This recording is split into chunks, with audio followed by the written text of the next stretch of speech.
All right, here we go.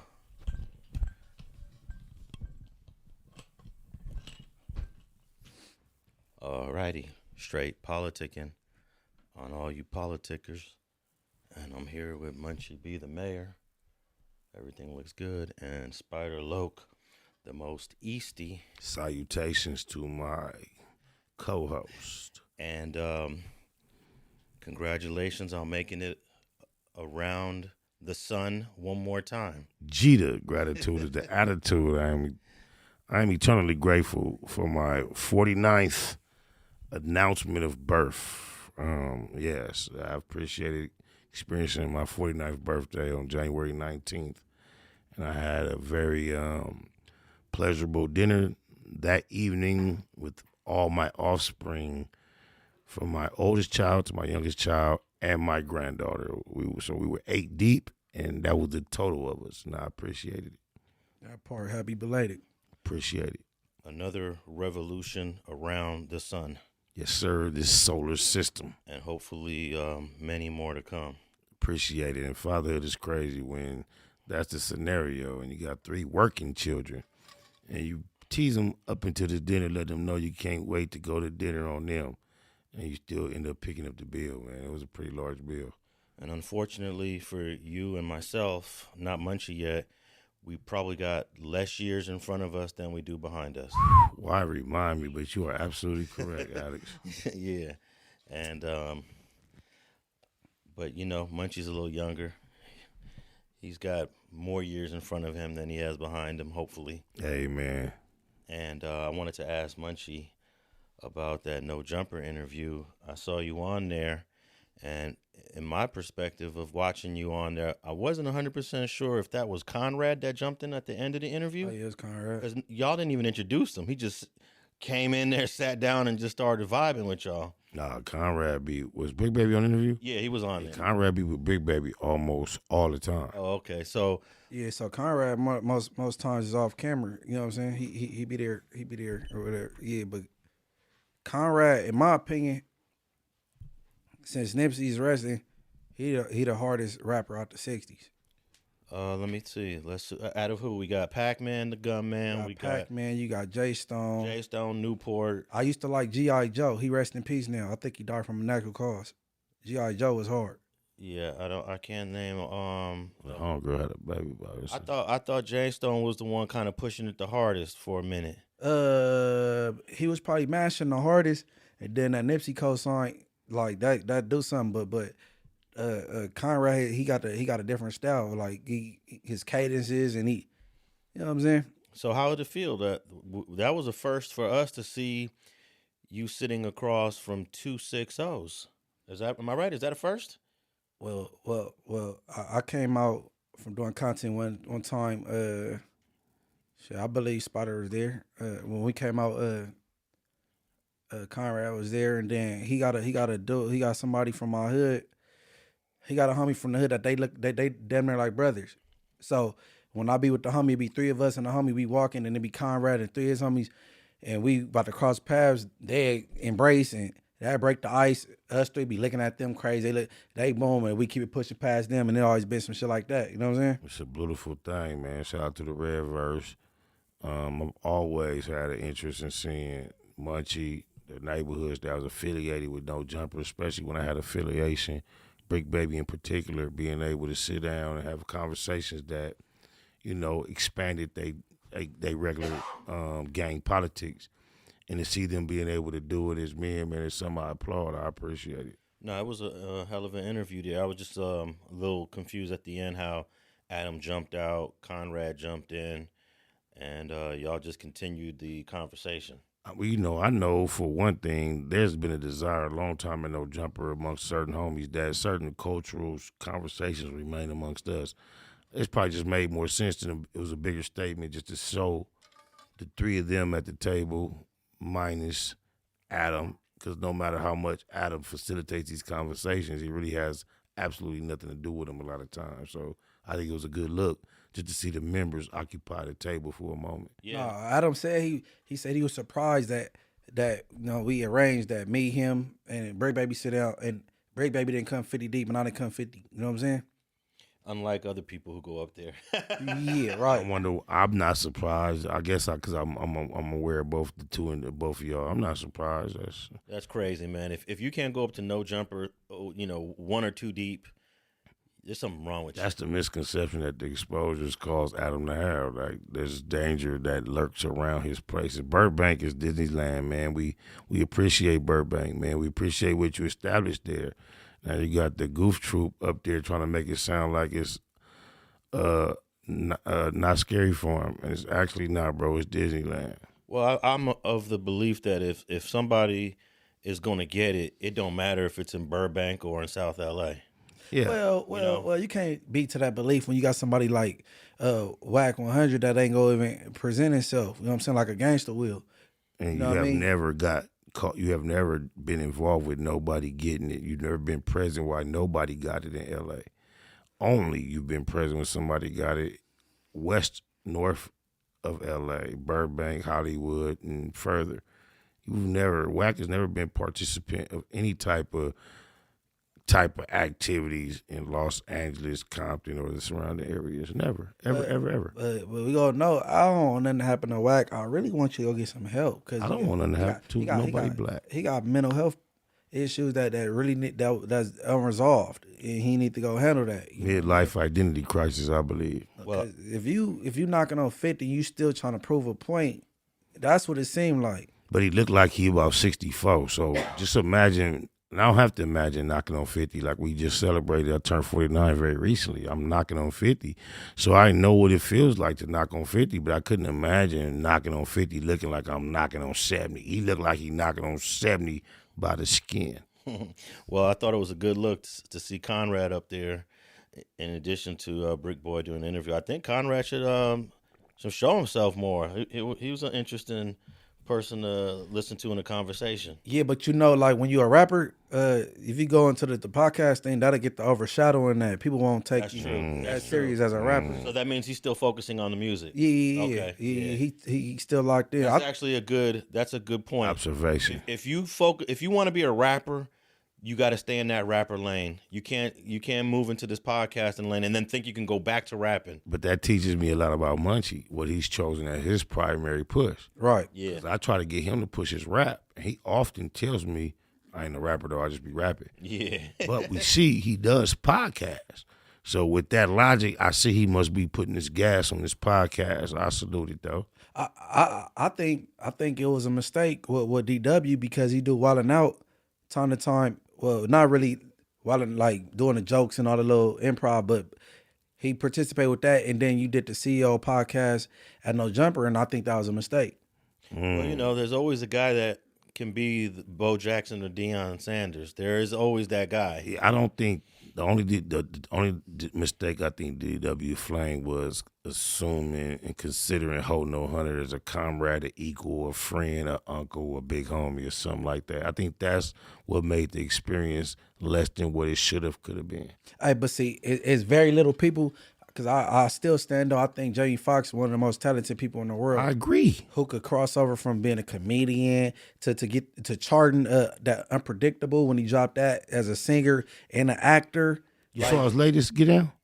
That stand up. Some parts. Yeah, you saw it? Yeah. Some parts. I reacted to it on the Black Box already. Please go follow Spotterlook Most Easty Black Box. I just changed my YouTube's name to include Black Box on the end. I reacted to the Jamie Foxx special on there, and I was thoroughly impressed, y'all.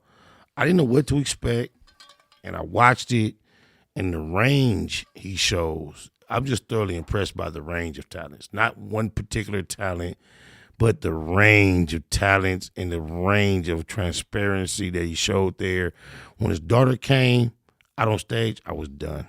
It was very clever. What were you going to say, Munch, before we move on? We're going to say this for another Straight Politicking. We could talk about who else was able to cross over the way he did from the comedic role to acting to singing. And, you know who the first one is, right? Be successful Eddie in all Murphy. three. Before Eddie Murphy. Eddie Murphy Richard ain't Pryor? no singer. Before Richard Pryor. I don't know the first one. Man. Sammy Davis Jr. Okay. Sammy Davis Jr. was a tap dancer.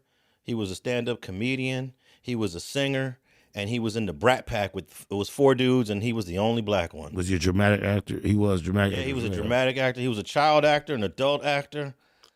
Sammy Davis Jr. is the first Jamie That's Foxx. where you're supposed to be able to hit your button for applause for Sammy. Shout out to Sammy, because I was impressed and entertained by Sammy.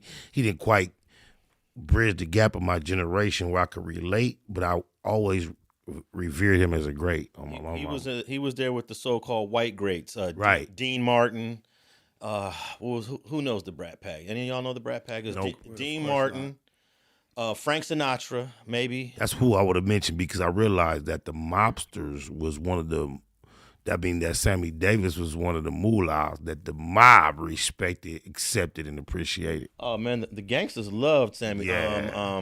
Frank Sinatra. Yeah. Hey, hold on. Before you move on, just hey, you know who I could just listen to talk for just go. You know, and I enjoy they input on things, they insight and things like that. That. D.L. Hughley and Wallow. You know Wallow that be with Gilly? Yeah, well, they both dope. No, Wallow dope and D.L. Hughley, like I could listen to them, like, you know what I'm saying? I got a bias toward D.L. Hughley because You a Crip and he used to be from Paru. I knew it. Appreciation. I'm so glad you said that. Snoopy Badass said, "Watch Spider." No. He gonna set me up. Wow. Thank the creator above, because he spoke too soon. I have a bias of favoritism because I went to school in El Segundo and McKinley. I grew up between Avalon and Central, off of Avalon and McKinley, and I know that's the area so I have a bias toward favoritism. Okay, bro. you went to Vanguard or you went to the elementary? I went to LA Union, Seventh-day Adventist school across the street from Willowbrook. Used to be Willowbrook, that's now Mac Johnson Park. It used to be adjacent to Mark Twain, which is no longer around. Some $1 million homes right there now. But it was a gate between LA Union. It's still there, LAAA, but it used to be called LA Union. It's on El Segundo. Willowbrook Junior High still there. No, I'm talking about Oh, it's probably McNear. Mark Twain Middle School. Okay, the Mark No Twain. longer exists. Oh yeah, it's a Mark Twain in L.A. now, West L.A. Yeah, this one was on in the west side, like off of, between 135th and El Segundo. Only thing that separated Mark Twain from El Segundo was my school, and that school was still there, but it's a private school. Okay. All right. I misspoke. It's the Rat Pack, not the Brat Pack.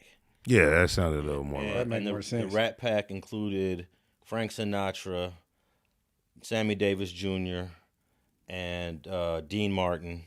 And, of course, Sammy was the only That was my question. black guy in the Rat Pack. And most of the photographs available are black and white, huh? There's some color. There's a few color. And Sammy Davis died in 1990, so most of y'all out there were just barely being born or never even got to see. Which caused him to live how many years? He was born in 1925, so that would make him 75 years old when he passed. Oh, he lived a good life. Yeah. Well, I think 75 is still a little too young to go. Think so? Yeah. I think you got to get to the 80s to say a good life. My goal is to reach 92. Not for real. All right, let me move on to I want to address the sneaker question that we had last week, Spider.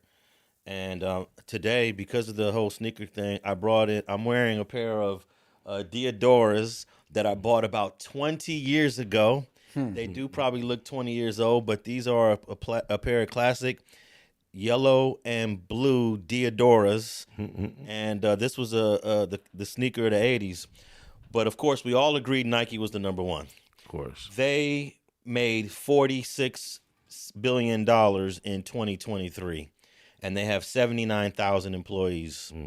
Number two was Adidas. They made $23.6 billion, and they have 59,000 employees. Do you think that's have anything to do with the affiliation with Kanye? No. Because that was a quiet Adidas. That's deep. Go ahead. I'm sorry. And then number three is Puma at $9.36 billion and 8,000 employees. So I said Nike, Puma, Adidas. It's actually Nike, Adidas, Puma. Munchie, you said Nike, Adidas, Reebok. And you said, Spider, Nike, Skechers, and Vans. Skechers is number 4 on the list at $7.4 billion, and they have 11,000 employees. Vans is number 8 in the U.S., $2.8 billion, which sounds like a little bit of money, right, compared to these other ones. Yeah. But who wouldn't want a company that made $2.8 billion a year? 5,000 employees, and Munchie Reebok was number 10 at 1.9 billion with 9,000 employees. So all of them we said was in the top 10. All of the ones we said were in the top 10. We basically had an idea of the market without knowing exactly what it was. I had no idea and said all three. No, I'm saying. Yeah. Oh, You said all. No, Munchie. You said all three out of order, but it fall in place. no, but like Munchie. daily three. Correct. Munchie Yeah. on a count of three, he deserves some applause. Please. Nah, that was. No, he needs this 1, 2, 3. Hey, dog. You ain't gonna clap with me? No. We gonna do them like that. No, because we was all in the top 10. Though. But he's demanding it right now. I'm not demanding anything. We guessed it. I guessed it based on commercials, experience, traveling. One reason why I knew that Vans would not be in the top 10, in the top 3, is because Vans is a warm weather sneaker. Their bread and butter are the canvas shoes. That probably makes 80% of their money, and nobody on the East Coast is wearing that. Like in New York, Detroit, Philly, it's too cold. I don't believe the East Coast factors into the success of Puma either. And I don't believe you have any data to substantiate otherwise. And neither do you. Well, I didn't say I did. Wait a minute. I'm going off comments. But you still substantiated. You still stated your perspective as if it mattered. It does matter because when you're in cold weather, But you have no. here. I'm going off the comments. The comments said they rock, and New Yorkers said they rock with Puma. Oh yeah, that's what the comments were saying. What comments were? So everybody go check out the last episode. What comments were? Last Straight Politicking. Yeah, How many commenters were there? It's a lot of them. You know, we go up. But here's one thing about footwear. Like, for example, Timberlands. Timberland is not even in the top 10. You know why? That's crazy, though. Because a whole half of the country barely wears Timberlands. Because it's too hot, it's too warm. It is not. Who wears boots in LA? Why are we talking about brands that did not make the top 10? Because hold on, the East Coast gonna be on you. I'm curious why we're considering. The reason why we're discussing brands that didn't even make the top 10. The reason why I made that point is because weather is a very important element. However, regardless of weather, we all mention brands that made the top 10. No, but what he's saying why they didn't make the top 10. That's not. But we're not talking. Those brands never came up. The question was the top 3. What are the top 3? But currently, right now, you just said top 10. I did a list of the top 10 just for more context. That's more. But you said normal. Van, and he trying to tell you why the Vans didn't make the top 3 because they don't make. Ask about the top 3. My only interest has been since he's. Your only interest is 3 of us right here. No, it's since he established top 10. I've been referring to top 10. I've been responding to top 10. Okay, but the initial question from last episode of Straight Politicking was the top 3. Yeah. All right. I think Puma's number 2 or number 3 in the world as a footwear. But Nike, of course, is the king. In the athletic, right? I'm just saying across the board. No, it wouldn't be number 1 or 2 in footwear across the board. Well, who would you put behind Nike? And first of all, you're talking about athletic footwear. No, I'm just talking about footwear. Athletic, fans are above all of them. Okay, so you think go Nike, Van, then Puma? Wait, so there may be another brand. Skechers is on the map. You might want to touch on your computer, bro. So you think that We're thinking urban. Listen, here's my question. You believe that Vans company has more revenue than Puma does? Yes. Oh man, that's a good one. You're gonna make me look. I don't know if we should save this for a fact check for next week. No, I think you should look it up now. Whether we decided or not, I'm a little Alex under the is weather. going to fact check it. Yeah, I'm a little. No. That's a good. All right, let's take our own guesses now, and then we'll tap back in because I think, of course, nobody's debating Nike's You number said 1. Puma. Everybody get a top 3. Everybody get a top 3. Starting with you, Alex, because you're the expert on the most knowledge. Nah, I'm not the expert. You got the degrees and Nah. Stop it, bro. You know more about analytics. I don't think I'll put Skechers and Vans in the top 3 just because they're big and a lot of people of low income buy them. I'm gonna put Puma, Nike, Puma, and Adidas. All right. I'm gonna go Nike, Adidas. Damn, I want to say Reebok. Ooh, that's a good one actually. That was an OG one I ain't thought about. I'm gonna say Nike, Skechers, Vans. Okay, we'll tap back in next week on that. I didn't have no. I accepted. I tried to give you a round of applause. He chose to sit out. He didn't even want to clap for you. Now let me not necessary, but here's an interesting thing about Adidas. Not necessary. That makes it even more should be appreciated. Adidas and Puma are both based in Germany and were started by brothers. The two brothers actually started Adidas back in the 1920s or 30s, And then the two brothers had a falling out, and the second brother decided to start his own, and he started Puma. So that's interesting that the second and third most popular footwear in the U.S. were started by brothers. And they split because of a falling out, and they remind me of the BMF story. Oh, you took the words on my mouth.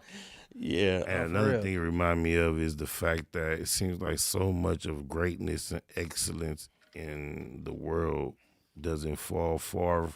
It's like something great often is connected to something else great. And, you know, Adidas was initially tied into the Nazi German party. Even that, whether it's greatly awful, it's greatness. Greatness seems to be attached to greatness. What do you mean? What do you mean by that? Things that are awesome, that causes awe or great reaction, seem to be connected to some degree, often.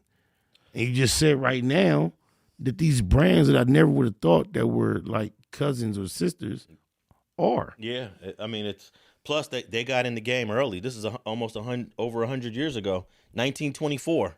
But you often find out like the owner of Tide is also the owner, and I'm just saying random shit to make a point. The owner of Tide, I learned this from Mike Conception. The person that owned Tide, he also owns or has ownership in 7-Up, Pennzoil, IBM, It's never, you know what I'm talking about? A lot of the most wealthy people are not specialists other than anything they invest in. Yeah. All right. That was interesting, though, the sneaker wear. Unfortunately, my Diodors aren't in the top 10. Them motherfuckers look like they hip-hop B Street approved.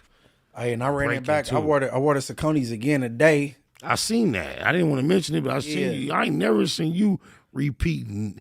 We know you on a mission for some type of flyness collaboration, but you wore them motherfuckers back like twice in a row. What happened?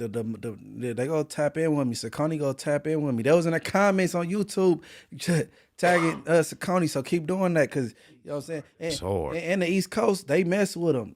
All in New York, all in Philly, they rock it. Texas, Houston, they rock with them. All right, let me finish out the rest of the list, and then we'll move on. Number 5 was New Balance.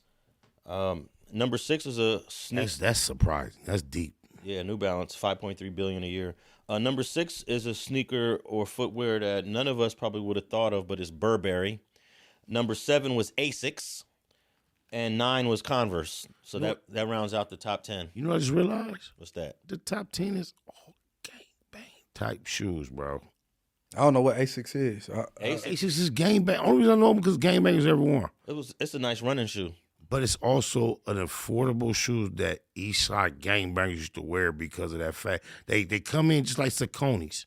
Asics and Sauconys, East Side Crippin', same shit. How you spell Asics? Yeah, Asics. East Side Crippin'. ASCICS. Yeah, Yes. Asics and Sauconys are very similar. Yeah. All right, how you spell it? A what? ASICS. Yeah, I don't want to speak for the Damus. Okay. I can tell you from my experience as an East Side Crip, East Side Crippin', Sauconys, and Asics were similar, almost equal. Sauconys were more popular, but Asics I don't think it's a shoe that Crips wear that the Bloods don't wear and vice versa, bro, unless you go to the British night days. Other than that, you might be 100% correct. Right. However, so it don't matter. I speak on behalf of personal experience. Damn, you don't know Bloods? These Slim ain't I'm sitting next to one, so instead of letting that's what I'm saying. So instead of speaking for him, I let him speak for himself. Okay. We together. I don't have to speak for my comrade because he's here to speak for himself. So now you can speak for yourself, and I'll speak for myself and the opposites. You can speak for yourself and the opposites. That sounds like fair share. All right, I hope that explains the top 10 sneakers. Let's move on. I want to make a correction from from 2 episodes ago. I said Griselda Blanco named her son Michael Corleone after the character in the movie Scarface, but that was the wrong movie. Wow, wait! I learned what it was too. Yeah, it's The Godfather. Godfather, yeah. But you telling me that Scarface's name was Michael Corleone? No. I said Scarface incorrectly 2 weeks ago. It was Michael Corleone is the son in The Godfather. So all I know is Al Pacino. What was Scarface's name? Al Pacino played Michael Corleone. That's what I'm saying. I never knew that, bro. That's crazy. But Griselda Blanco named one of her sons. We were talking about this when you weren't here. she named one of her sons after the character in the movie, Michael Corleone. So his name is Michael Corleone Blanco. That's deep, but I never even thought to think what was the guy in Scarface's name. Scarface, that was Tony Montana. No, but yeah, the actor. Yeah, well, Al Pacino and Tony Montana, but he was also in okay. Maybe the reason why I got it confused is because they're both Al Pacino movies. That's fucking. Hey, that's how hard Al Pacino was. Oh man, Al Pacino. When you just said Tony Montana, I thought you said Al Pacino, bro. Yeah, that's how hard he did that. Oh God. Al Pacino is one of the hardest actors in American history. Do you say that by the way he nailed Scarface, or by his whole resume?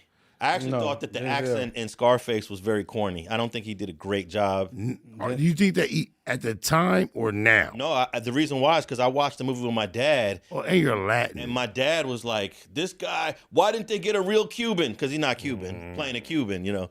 But overall, I loved him in the movie Heat. I loved him in The Godfather. I loved Heat? Yeah, the movie Heat. Also, Heat is what motivated them North Hollywood shooters. Correct. That's what a lot of people feel like. Oh. When they went to their houses, they had the movie in their VCR. Right. Yeah. There was a great movie where Al Pacino played a blind guy in, and I think he won an Oscar for it. What's the name of the movie? Oh man, what was the name of that movie? Did he do better than Jamie Foxx on I bet you Ray by the Charles? next Straight Politicking, he's gonna have seen it. Once you said that, Munchie's gonna have seen that movie. I just need to know if he did a better job than Jamie Foxx did on Ray. Jamie Foxx is I doubt it, because we would know the movie. I doubt it. No, but I think, it was a great movie. But no, I think Al Pacino was definitely one of those classic, premier, elite American actors. I'm gonna tell you my favorite Al Pacino movie is actually an old movie from 1972 called Dog Day Afternoon, where he robs a bank, but now the police got him inside the bank, and the whole movie is about him negotiating with the police over robbing the bank, and it went into some tranny stuff, which was crazy. 1972. What the? Yeah, so you got to see Dog Day Afternoon by Al Pacino. That put him on the map. 1972. That seemed like a cold story twist. Oh man, I wasn't born till 4 years later. That's deep. Yeah, I was like 1 year old when that movie came out. But of course, my dad was a movie buff, so every movie that was a movie, either from his period, I seen it already. You know, I was forced to watch all these black and white westerns and I didn't watch some black and whites, but they were all considered shit kickers. My daddy loves shit kickers. Let me throw one more in before we move on. Another great Al Pacino movie is Serpico. Serpico is a movie where he played a New York City cop that was trying to fight against corruption by himself against a force of nothing but corrupt cops. And there's one scene where they're going in on a raid, and all the cops say, "All right, go ahead, Al Pacino, Serpico, you lead the way," because they already knew they was gonna get blasted on.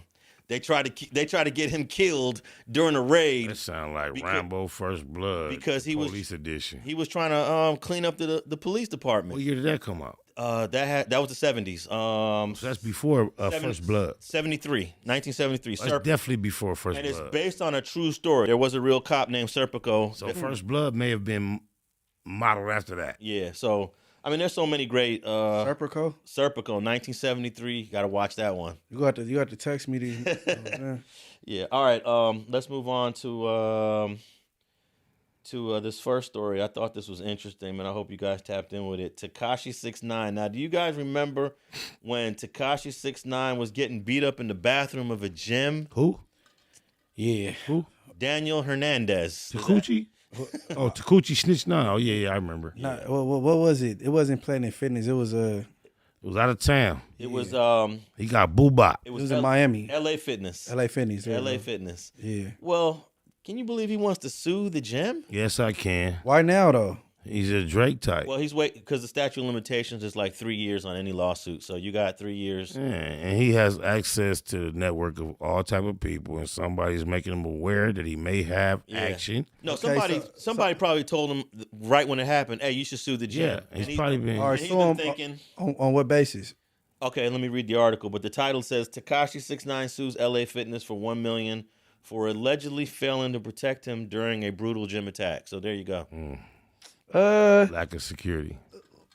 And that's usually a legitimate lawsuit against many businesses. Yeah, I can't even argue on the behalf of any establishment that he should not, may or may not win. We sitting back. I'm gonna watch it with eating my popcorn like the audience. Hey, bro, they gotta argue back. He brought this upon himself, Your Honor. Look what he's saying. He's telling people to suck his private part. He's ordering hits on people. That's self-admitted. He got over 12 or 13 members of the Nitrate Gangster Bloods arrested. Hey, that's a good point. That's beyond us. Vigilante justice does not become justified in the court ever. Nah, but you got it, man. It might resonate with. Well, I won't say ever. With the judge, like, brother, you brought this upon yourself, and now you sitting in the sauna with Speedos on. I actually have a civil case like this on my desk where a guy is suing the hotel because he got into it in the lobby and a gang member shot him. And he's blaming the hotel chain for lack of safety. So it's kind of So similar. the gang member allegedly shot him. And I think both sides were gang members. Well, why is that on your desk, though? You don't deal with civil? I do a lot of civil cases, yeah. So why you can't find me a civil lawyer, bro? I don't know what the specialty is, but that's not what we're talking about right now. What's your civil situation? Defamation, bro. Oh, that's a defamation. No, defamation is the most, because that's the most. Oh, my bad. Go Go ahead. But sexual harassment is probably the most. But defamation is the most hardest because everybody talks about everybody. So you got to have a real situation. Don't fuck me up with Drake, bro. There's specialties like sexual assault, defamation, but yeah, suing for lack of security is very common. So it's not an unusual type of lawsuit, but it's just funny that he's the one that's doing it. The gangster that was tough. I'm not surprised. But there is a way that LA Fitness can try to combat it. Let me read a couple paragraphs here real quick. Tekashi has slammed LA Fitness with a lawsuit after he was brutally beaten by alleged gang members in 2023. In the lawsuit, he's seeking damages of $1 million, claiming that the company failed to provide adequate security that would have prevented the brutal attack. Let's see. He also claimed that he suffered a variety of physical, emotional, and financial hurt as a result of the beatdown. According to TMZ, Tekashi is looking to make LA Fitness pay for more than $1 million in damages after he was brutally beaten by a group of men in their South Florida gym. Cloud chase. So $1 million does not tip the scale one way either for Tekashi or LA Fitness. I think this is just another way to keep his name relevant, get some press. The $1 million either way is irrelevant. why do you say that? I believe he's going to incur 6 figures of attorney fees throughout the process of adjudicating the situation. So when you do the mathematics, whatever, even if he wins, maybe his gains will not be worth it. And no matter what, if he's only going for $1 million, that does not affect LA Fitness bottom line whatsoever. Not at all. The lawyer will get to keep anywhere between 33% and on top of that. 40%. On top of that. So let's say he does win $1 million, he's gonna get like $700,000. And he does a show for typically 80 to 90 to 100,000. Maybe it's less now. Is he still making that type of You money? might be bring it on home, Alex. He might you might I get it now. He might really need it, huh? Hey, I don't think that no one would trip on a $700,000 payout. Right? I get that. No, that makes a lot of sense. That's practical. And most lawyers will take this case like that. Just because of who, and if not most, he's surely in touch with some that would. You correct? Yeah, I mean, you have lawyers that will help you sue someone for $100,000. Yeah, but sometimes it's hard to find someone to take something pro bono. But high profile Tekashi, you are absolutely right. He has his choice at probably adequate, qualified lawyers that will do it pro bono. So they'll get 33%. The lawyer will, if it's a payout. And usually the lawyer will get 40% if it goes to trial. So they increase their percentage if it has to go to trial because there's more cost. But this will probably settle. I think they'll write him a check and end everything. If they assume or accept or acknowledge any type of liability, similar to what No Jumper situation they find themselves in with the JReed situation, do they accept, acknowledge, assume liability to the point where they're willing to settle, or they're going to want to go to court? It depends. They might, like, for example, the case I was just mentioning, the hotel they want to go to court. They don't want to pay the guy that got shot in the lobby any money. Dejan Paul. And this is not a small hotel company. This is not a hotel. So why would they not pay? I'm sure it's cameras. Why would that establishment, knowing it doesn't affect their bottom line financially, why would they not get that out the way in your assessment? It depends on if they feel like the evidence is weak. Just like the city of LA. City of LA will pay out money to people who get shot all the time. But then there are times where they say, let's go to trial. And I've been looking at these like, why are they going to trial? Why don't they just pay this family? There's certain cases they will not pay. And there's others they writing a check right out the gate. So it's probably lack of evidence, strength of the case. At the end of the day, none of these companies want to pay because their insurance goes up, because it's the insurance companies for either the gym that's going to pay Tekashi or for the hotel that's going to pay in the case I'm talking about. And these insurance companies, they want to pay the least amount of money. So it's not cut and dry, black and white. Violation took place upon your establishment, you're liable. That's not how the law reads. It's not cut and dry. There's a chance that Tekashi could lose this case. I think because what if the people that assaulted him had memberships, so that was there, and you don't know what caused the back and forth. You just got whooped out. You know what I'm saying? Like if I'm the attorney for the LA Fitness, I'm gonna look at this was a guy that was a danger to society. This was a guy that the federal government would put in witness protection. This was a guy that's been a menace on the internet before he got caught this case. This is a guy that brings trouble to him everywhere he goes, and they got examples. The jury's gonna be like, "Oh man, this guy brought it on himself." So in other words, sue the government. That's who was supposed to protect you. You they witness. That's what you up against, bro. No. You they start witness. Definitely. So they were supposed to protect you. Now, I'm not even sure if the dudes that assaulted him even got arrested. They did. Oh, they got caught. Oh yeah, one of them did actually. One out of I don't know, but let's just say if that person had a membership to LA Fitness, you really. I think they did come through. No, I think that was established day one. They were members, came through on their regular CNET and bumped into him on the float, and was just happy to be interested in the situation enough to get involved to the depths of So whoop him out of Speedos. Shout out to them, though. So he's the original JReed. JReed, yeah. Come on, bro. He JReed that deserved to be JReeded. JReed. And that's not a shout out to JReed, man. Shout out to the homies in Hawthorne. Man, feel me? I don't know if I told y'all, but JReed been in my DM, bro. And I would love eventually, if not to this week, next week, let him call in. He got some shit to say, bro. All right, let me just read this last part. Since the attack on Tekashi69, it's been speculated that the rapper was targeted due to his cooperation with the federal officials in dismantling the 9 Trey Gangsta Bloods. Tekashi had initially faced decades in prison on racketeering and other charges. However, after cutting a deal with federal prosecutors, they requested a reduced sentence and informed the presiding judge of his cooperation in taking down his former gang associates. He was also credited with 13 months of time served, ordered to complete 300 hours of community service, and was only fined $35,000. So that was a sweet deal that he got, huh? That's when you working. But we'll see how far this lawsuit goes. But the statute of limitations was going to be coming close by next year, and I guess he decided, hey, I could use the extra money, you know. You ain't got a case. You ain't got a case, Skittlehead. Hey, man, he was a member. He was there because he was in there. Say that. Hold on, honey, swear up and down. He wasn't a member. No. I'm talking about the people that's quote unquote assaulted him was a member of that gym.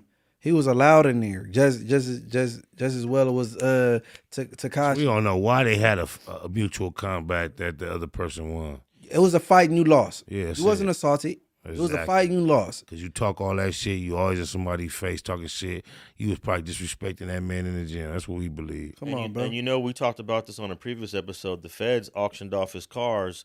So how well is this guy doing financially? His 2019 Lamborghini was sold for $175,000, and his 2017 Bentley Continental was sold for a lower price, $85,000. So does that mean that he owned that outright? That does not. Does that indicate there was no financing involved and they really did these deals with the banks and the financiers? Or does that mean he owned these items and they took them from him and sold them for cash value? I'm not sure. No, it sounds like those is his vehicles he owned. It matters more if that's the case. An undisclosed bidder bought the Lamborghini for $175,000. So that's his car now. And it's probably that's the one with all the paint on it. It's probably appraised at a much higher value too. I think the Bentley is the one with all the paint, with all the colorful paint. Yeah. Oh yeah. So this goes into question how his finances are nowadays. Nah, he's still eating. He's still overseas. In comparison to us or normal people, or in comparison to what we appear over successful celebrities to be eating on. No, this lawsuit is very minimal. It's small. $1 million for him. That's what that tells me. Winnie 100 told him to do that and give him some money. Man, you owe me. I've been picking up on you. That tells me more so that he's doing worse than we assume.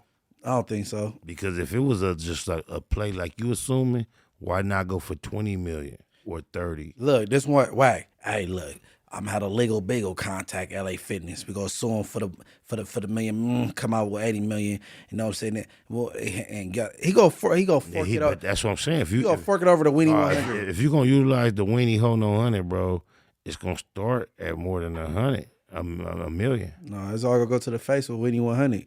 All right. I don't think that a lawyer is going to allow a third-party person to get involved in this lawsuit. I think he mean on some back-end coaching. He ain't going to know. Okay. All right, I want to move on to this other topic. In the Democratic Republic of Congo, which is one of our beautiful African countries, they are considering instituting the death penalty for offenders of youth gangs, regular street gangs. They want to execute and kill gang members for a variety of offenses. I just hope the threat is enough to make all youth stop participating. Nah, hold on. You said youth gang members? Yes. Yeah. That's toe up. I hope they give a grace period to give everybody time to comply. I'm going to read a couple of paragraphs of this, but I just want to say that we have the death penalty in the state of Texas pretty strong, and we have it in the state of Florida pretty strong, and the crime rates in those two states aren't any lower than the crime rates in states that don't have the death penalty. You know they're saying right now that along with the TikTok and all that Trump just reinstated that he's making either statements or movements. I know he hasn't been inaugurated yet. They're saying Trump has reinstated the death penalty. The federal death penalty, which is a little different. Oh, you right? Okay, yeah. You know what I'm talking about. Hold on, I think this inauguration did come up. They going. Oh, it was yesterday, huh? They going heavy on Nelly. They clowning Nelly, and Snoop Dogg, and Soulja Boy. Y'all Snoop might deserve it. Y'all was there looking like weirdos. All three of y'all and Soulja Boy. Oh, fake pyro ass. But let me read a little bit of this. In the Democratic Republic of Congo, authorities have opted to implement the death penalty as a response to the surge in urban banditry by youth gangs. While most religious leaders and human rights defenders contest this measure, others support it. Should the Congolese justice system execute the death sentence pronounced against hundreds of young delinquents referred to as Kaluna? I guess the Kaluna is their version of Crips and Bloods. So the question has caused a rift even among the country's religious leaders, though the vast majority firmly say no. Thank God.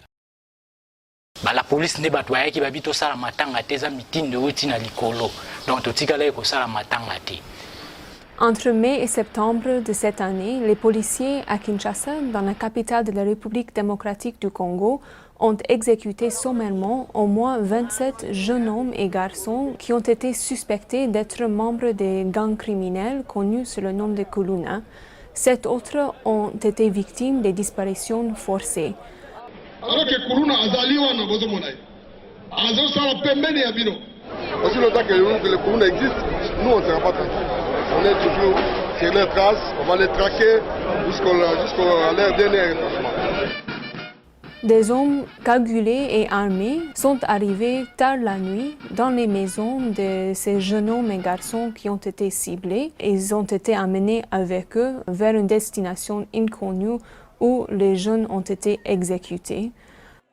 Babeti porte la police bo fongola. Tant to fongoli bao bazaki na tenue ya la police bamsu bazaki bango nyonso baki kagoulé et puis bamsu bazalaki en tenue civile babimisi mwana libanda biso tant tolanda mwana totala bakoti na jeep à la police bake na mwana après jour moko toyo komona mwana babwaki ka pembeni ya quartier. Le fait que ces cadavres ont été retrouvés dans le quartier, morts des fois avec les sexes coupés et d'autres signes de mutilation et d'étranglement, a semé la peur et la terreur dans le quartier. Thank you. I disagree. No, because kids, man, come on, bro, they youth, and they might, Okay. you know what I mean? So do you Give them a chance to grow and then grow out of whatever stage they Do you in. believe that this activity that they're describing may be considered or actually be a cancer to their community? Hold on, what would be? Say it one more time. The activity that they're describing that they're trying to eliminate or control or regulate, do you think it is can be considered as a cancer to their society, to their community? Gangbanging is a cancer to all ours as well. Okay, look, you have no sympathy for cancer. You treat it as aggressively as you possibly can. No, I'm saying kids. When they say youth, they mean. I don't care if it's tiny cancer stage no, 1 or if it's stage 4 aggressive grown cancer. Or let me ask you this, Spider. That's crazy. What good or what benefit does a city or a state or a government get out of executing its youth offenders? Youth offenders. We talking about kids. Yeah. Let me ask Spider, since he supports it. What benefit do you think the city, the state, or the government ends up getting after executing youth offenders? They used to hang people at high noon so the next person knew not to fuck around. The reason why Jesus Christ and the two thieves was on Calvary for 3 days is so the whole society could walk by and look and say, it said King of the Jews on top of the crosses. Don't pretend or profess to be the King of the Jews. It's to let you know what will happen if you do this for the rest of the people. Hey, look, bro. When you young, you dumb. When you young, you're dumb.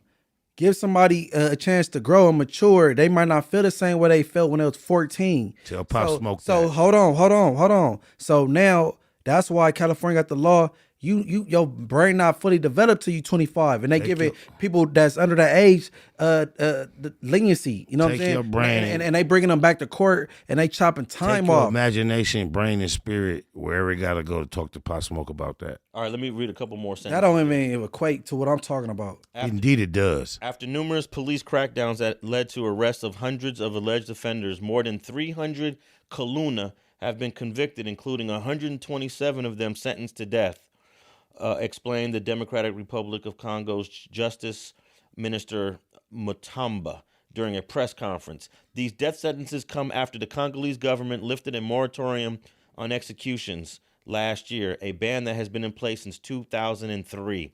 The government justified its decision by citing a security crisis characterized by frequent knife attacks and foreign troop incursions, which authorities claim are sometimes aided by the Congolese collaborators. So basically, if these guys are doing knife attacks and getting caught and getting sentenced to death for stabbing somebody.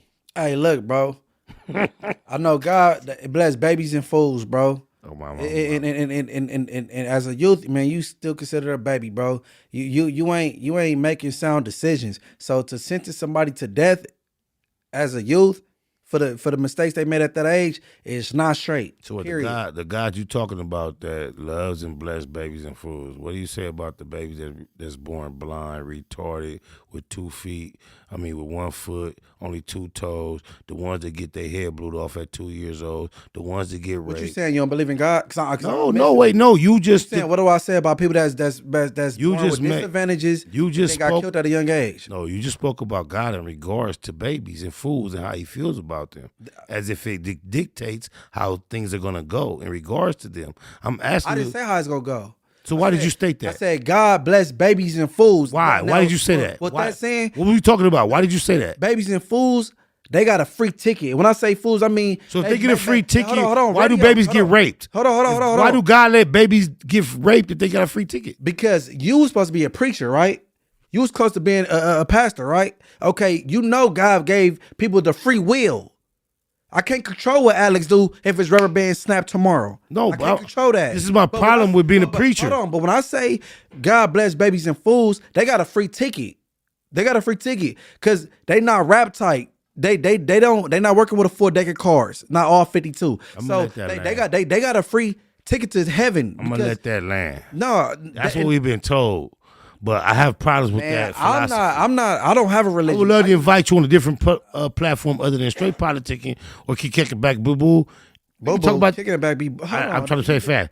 Instead of our normal platforms, let's talk about you disrespected. Yeah, let's talk about that. Yeah, Kick It Back Boo Boo. Kicking Cack being boo. All right. Well, yeah, there's something else. We talk about that on another level. Most of the religious people in the Congo do not support this. Thank you. A Protestant denomination leader said every person has the right to life. Pastor Eric Senega, spokesperson and Secretary General, Article 16 of the Constitution upholds the sanctity of human life and obliges the state to respect and protect it. Instead of taking shortcuts and deliberately violating the Constitution, the pastor urged Congolese authorities to explore alternative ways of managing the Kaluna. The president of the Islamic community in the Congo is aligned with this view too, and so is Alex Alonso. I think we have to find and Munchie B. The question is why are these? You talking about killing them? My question is why are the Kaluna doing what they're doing in the Congo? There's obviously high levels of poverty. Let me know when I can answer and respond. And we have to find a path for intervention and prevention, like we do here in the United States for the Kaluna in the Congo. And that might be the answer, but the answer is not to kill them. You're supposed to try to correct, not kill. I think they're bringing back some. Go ahead. Correction is brought about by destruction, bro. Only time you can build is by destroy. A lot of times, I agree. Even in amongst our local scenario, even with this gang infestation, you the biggest hypocrite of 2025. Please explain, expound. Because how did you feel when they killed Tookie? Not a motherfucking thing. I digress. Okay, keep going. I never met Tookie. Okay, no, I hear you. No, I'm not allowed to speak as much as I would like to, only as much as you allow me. Go ahead, brother. I would love to expound. There was somebody from New York that called me when Tookie got executed. He's a New York Crip from Harlem. I ain't gonna say his name. Nassan, fuck it. My Nassan called me and said, yo, cuz, they just killed Tookie. What the Lord's gonna do? I promise you, I had the green light, the power in my hand to trigger some type of reaction. My natural reaction in the moment of it happening was, I'm like, hey, cuz, they ain't tripping like that, cuz. Y'all better stand No, you not tripping. You asked me, though. That's why they You asked me about my reaction, bro. The county jail and the penitentiary I'm not on talking lockdown. That ain't what we talking about. You asked me about how I felt, bro. The Crippers go up. But you asked me about how I felt. You asked me about how I felt. They gonna eat your ass up in the metaverse. Wait, no, you hoping they do. The metaverse. I can't believe you saying that. Wow. It is in the metaverse. How would you even introduce that energy? Well, I was disappointed when Tookie got executed. In fact, I went up to San Quentin. We talked about this before. I tried to get in there to witness it. I was outside of San Quentin prison protesting. It marked an execution that we hadn't had in a while, and we haven't had since. No, it was one after that one. Yeah, it was one right after it the next month. Tookie was December, and then they did someone in January of 2006. And it's been 19 years now since California's executed. I heard Trump trying to get back cracking, Alex. Well, that's for the federal. He has nothing to do. Not the state. No, the California death penalty is dictated by the governor, and we already know that Newsom was against the death penalty. So nobody under Newsom is ever going to get executed. And the governor before him was Jerry Brown. I believe it was Jerry Brown. So unless we get some conservative, right-leaning governors that thinks kind of like the way you do, we're not going to see no executions in the state of California. What do I think? That position is a right-leaning position, supporting executions for youth offenders like the Kaluna in Congo. But we talking about somebody that don't even vote. So if it did come, he wouldn't even vote on it anyway. He don't vote. Bro. Yeah, but I'm just saying his opinion. No. My perspective on what's going on in Congo has nothing to do with right or left. Right or left are established positions in America politically. Yeah, but that is come on, Spider. No, you're asking me what I think about what's going on. We heard you. No, let me wait a minute. You asking me Before you no, bro. You haven't even heard my statement yet. I heard what you said. I'm just telling you. I'm not finished complete. When you lean towards the death penalty, that is a right-leaning position. In America. In the world. No, it's not. In the world. Because the world is not even divided right and left, bro. Tell him, Alex. No, it's not. The world is not Republican and American, right? I said right, meaning, okay, I'll change the words. Conservative, liberal. That's all over the world. Or irregardless. That's all over the world. Irregardless. If you're pro-death penalty, you have a conservative leaning. That's a fact. You can't.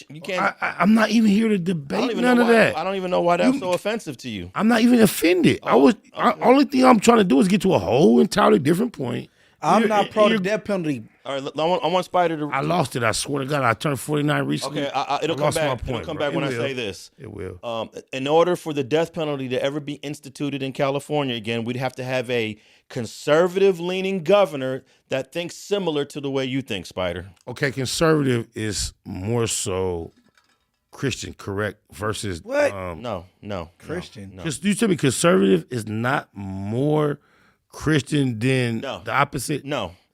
Liberal is Christian. No. Liberal is the opposite of conservative, right? Liberals, yeah, they're the opposites. And you're telling me that conservative is not more Christian than liberal? Absolutely not. All right, I don't want to talk about it. Because a real Christian has...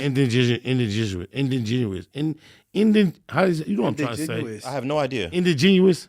Is that what I'm saying? So you know the words better than both of us. No. What? Indigenous? Well, before we move on... Not genuous. A real Christian actually takes both from conservative and liberal. That's not. Wait, That's a Christian. No, before you break. Christian has both sides. Before you break down your personal perspective, I'm asking generally. Yeah.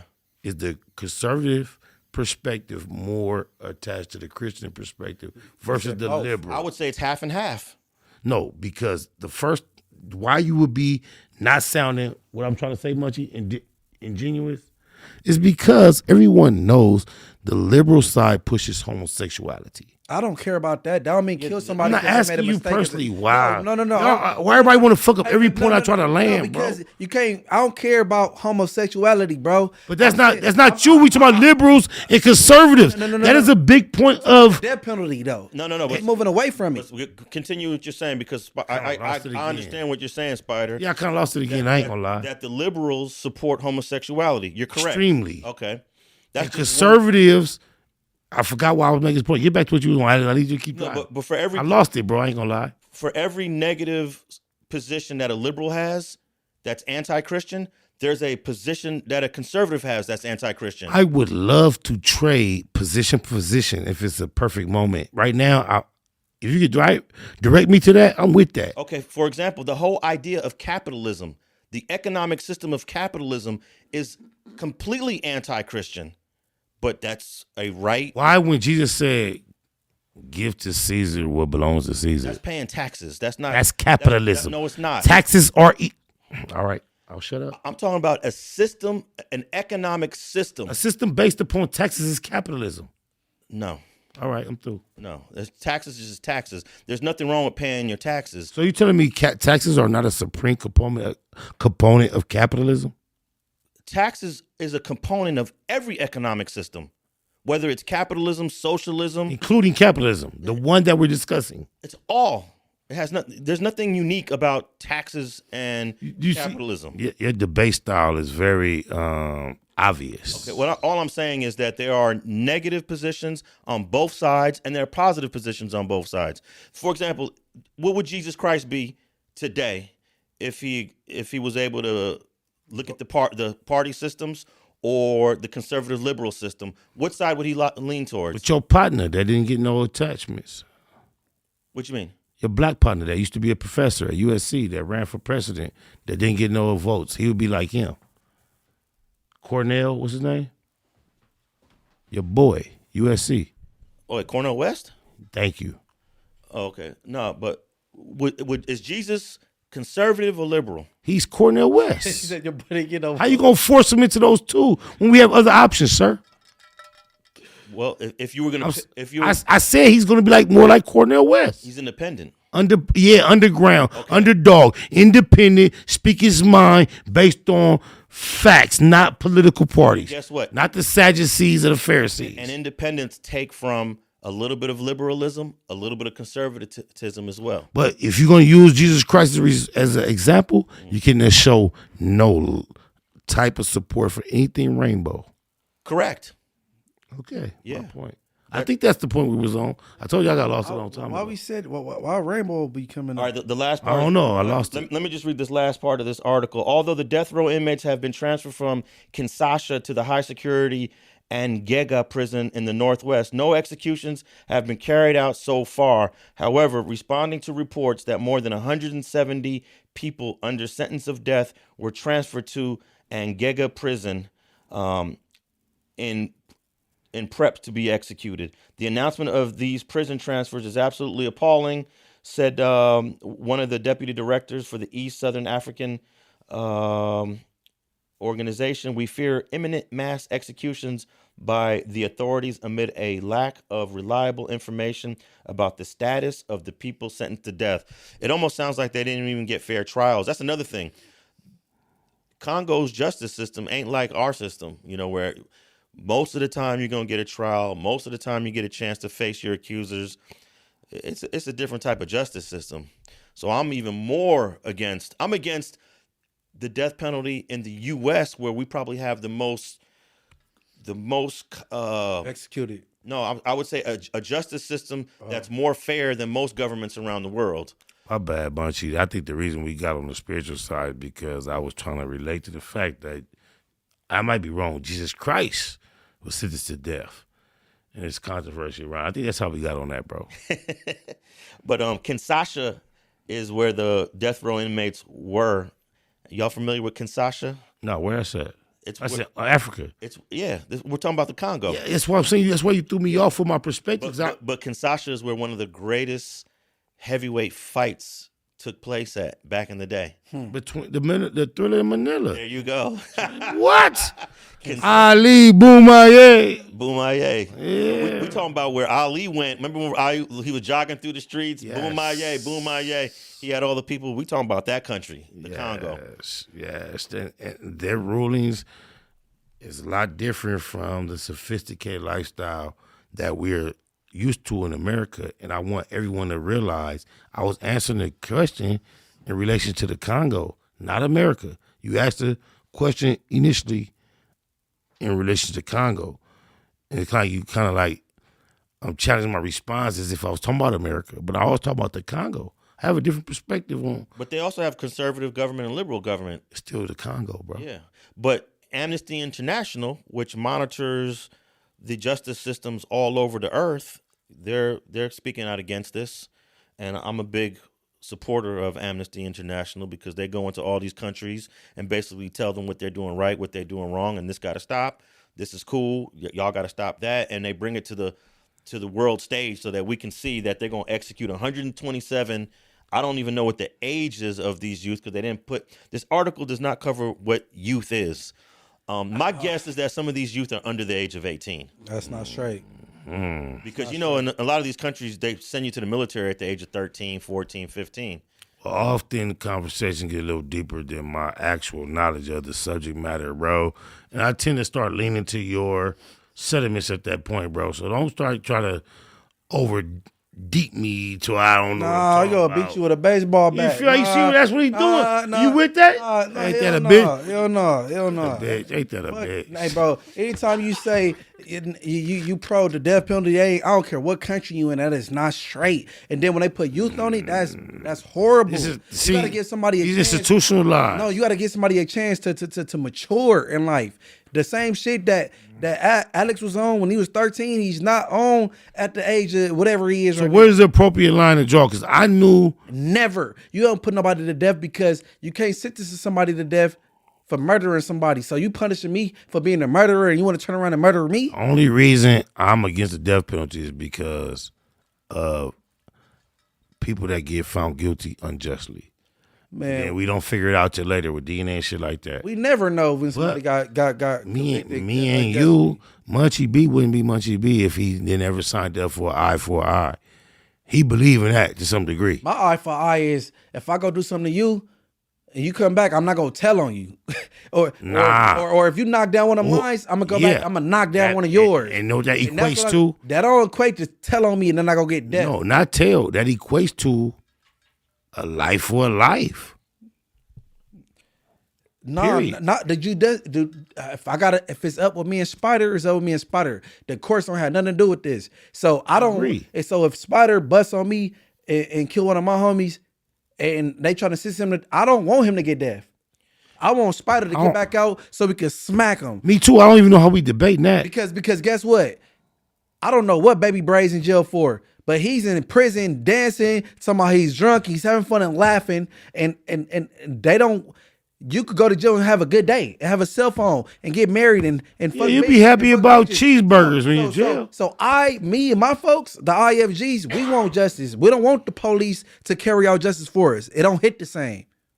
I don't understand why we even trying to discuss that. Who wants the police to carry out justice for him? Oh, because I'm not a blood. I mean, I'm not a because Crip. of the death penalty. I'm not a Crip, and I wasn't happy when Tekashi Are you telling me? got killed? So you telling me if a little black girl get raped and killed and murdered, and you found out the person who did it got the death penalty, are you gonna be out there protesting? Of course, I won't protest. That's all I'm saying. Now I'm gonna say the death penalty I feel should be reserved for the most heinous offenders, pedophiles, such as I even think worse than the pedophile. Someone like a Jeffrey Dahmer who killed 13 people. Someone like Richard Ramirez, who killed, I think, 15. Something like Lonnie Anderson that lived right up the street in the H-Ray hood off of Western, who killed like 20. Oh, black women too, huh? Yeah. I think the death penalty should be reserved for the most heinous crimes, not for some minors that pulled out a knife and stuck somebody. I may agree, Munchie may agree, and we may be justified in agreeing, but that's still relative because there's other people with good hearts that may feel there should be more leniency. There's some people that think that all you need to do is dipped in about 3 feet of water, and then you should not be held accountable for nothing because Jesus Christ and the Lord forgave. Okay, before we move on, I'm going to give you one example. I don't know at what age Doc Thone did what he did, but Doc Thone, he stopped a long-lasting war that went on for years, and it claimed a lot of bodies on both sides. And because of him, he took the initiative and reached out to who he reached out to. They came to some type of whatever, and guess what? It's peace now. People you gotta give people a chance to change. Everybody don't be on the same thing. If the law is as exhaustive as your thought process was there, yeah, Dr. Tone will be right out here doing podcasts and doing all positive things. But it did change though, because they say people under the age of 25, if you got sentenced around that age, they showing you some leniency, you going back to court, getting your time adjusted and things like that. So California, they got hip to it. I think that there should be a statute of limitations on murder. Maybe like 20 years or 25 years. I don't know. In accession to the rest of the statutes. You ever see these people that they get picked up for a murder 30 years after the fact? Right. It's like, and the dude's, he's married. He raised 3 or 4 kids. Probably a pastor now. He's working in a warehouse. He's working in a church. And now they want to hit him with this case from 30 years ago? So does that take it out of God's hands and puts it more in man's hands? I just feel like if the government is not good enough to catch this person within, let's say 20 years, then he got a free one. Then will we then admit that then the creator has no control over the government? It's either God or the creator gonna get you. One of the other. Keep putting religion in this, and I don't think religion and the government should even be in the same conversation. I think separation of church and state is the karma is gonna foundation of our government. You're right. Karma is gonna come back to those who deserve it. And if this man who's 25 years after the fact is married with a family and working, that's my point. I think that, I don't know what the correct number of years is because I don't want to diminish homicides, but damn, 25 years later, you still going to charge someone? That's pretty insane. That's why I'm more so with the gang prevention versus intervention. Like I said before, I'm going to use Ron Ron, for example. Ron Ron did what, close to 30 years? And then if Ron Ron did something to me in 1978, and then he got out, and I'm still angry about it because he didn't shot my cousin, I'm going to get up on Ron Ron, I'm going to do my shit.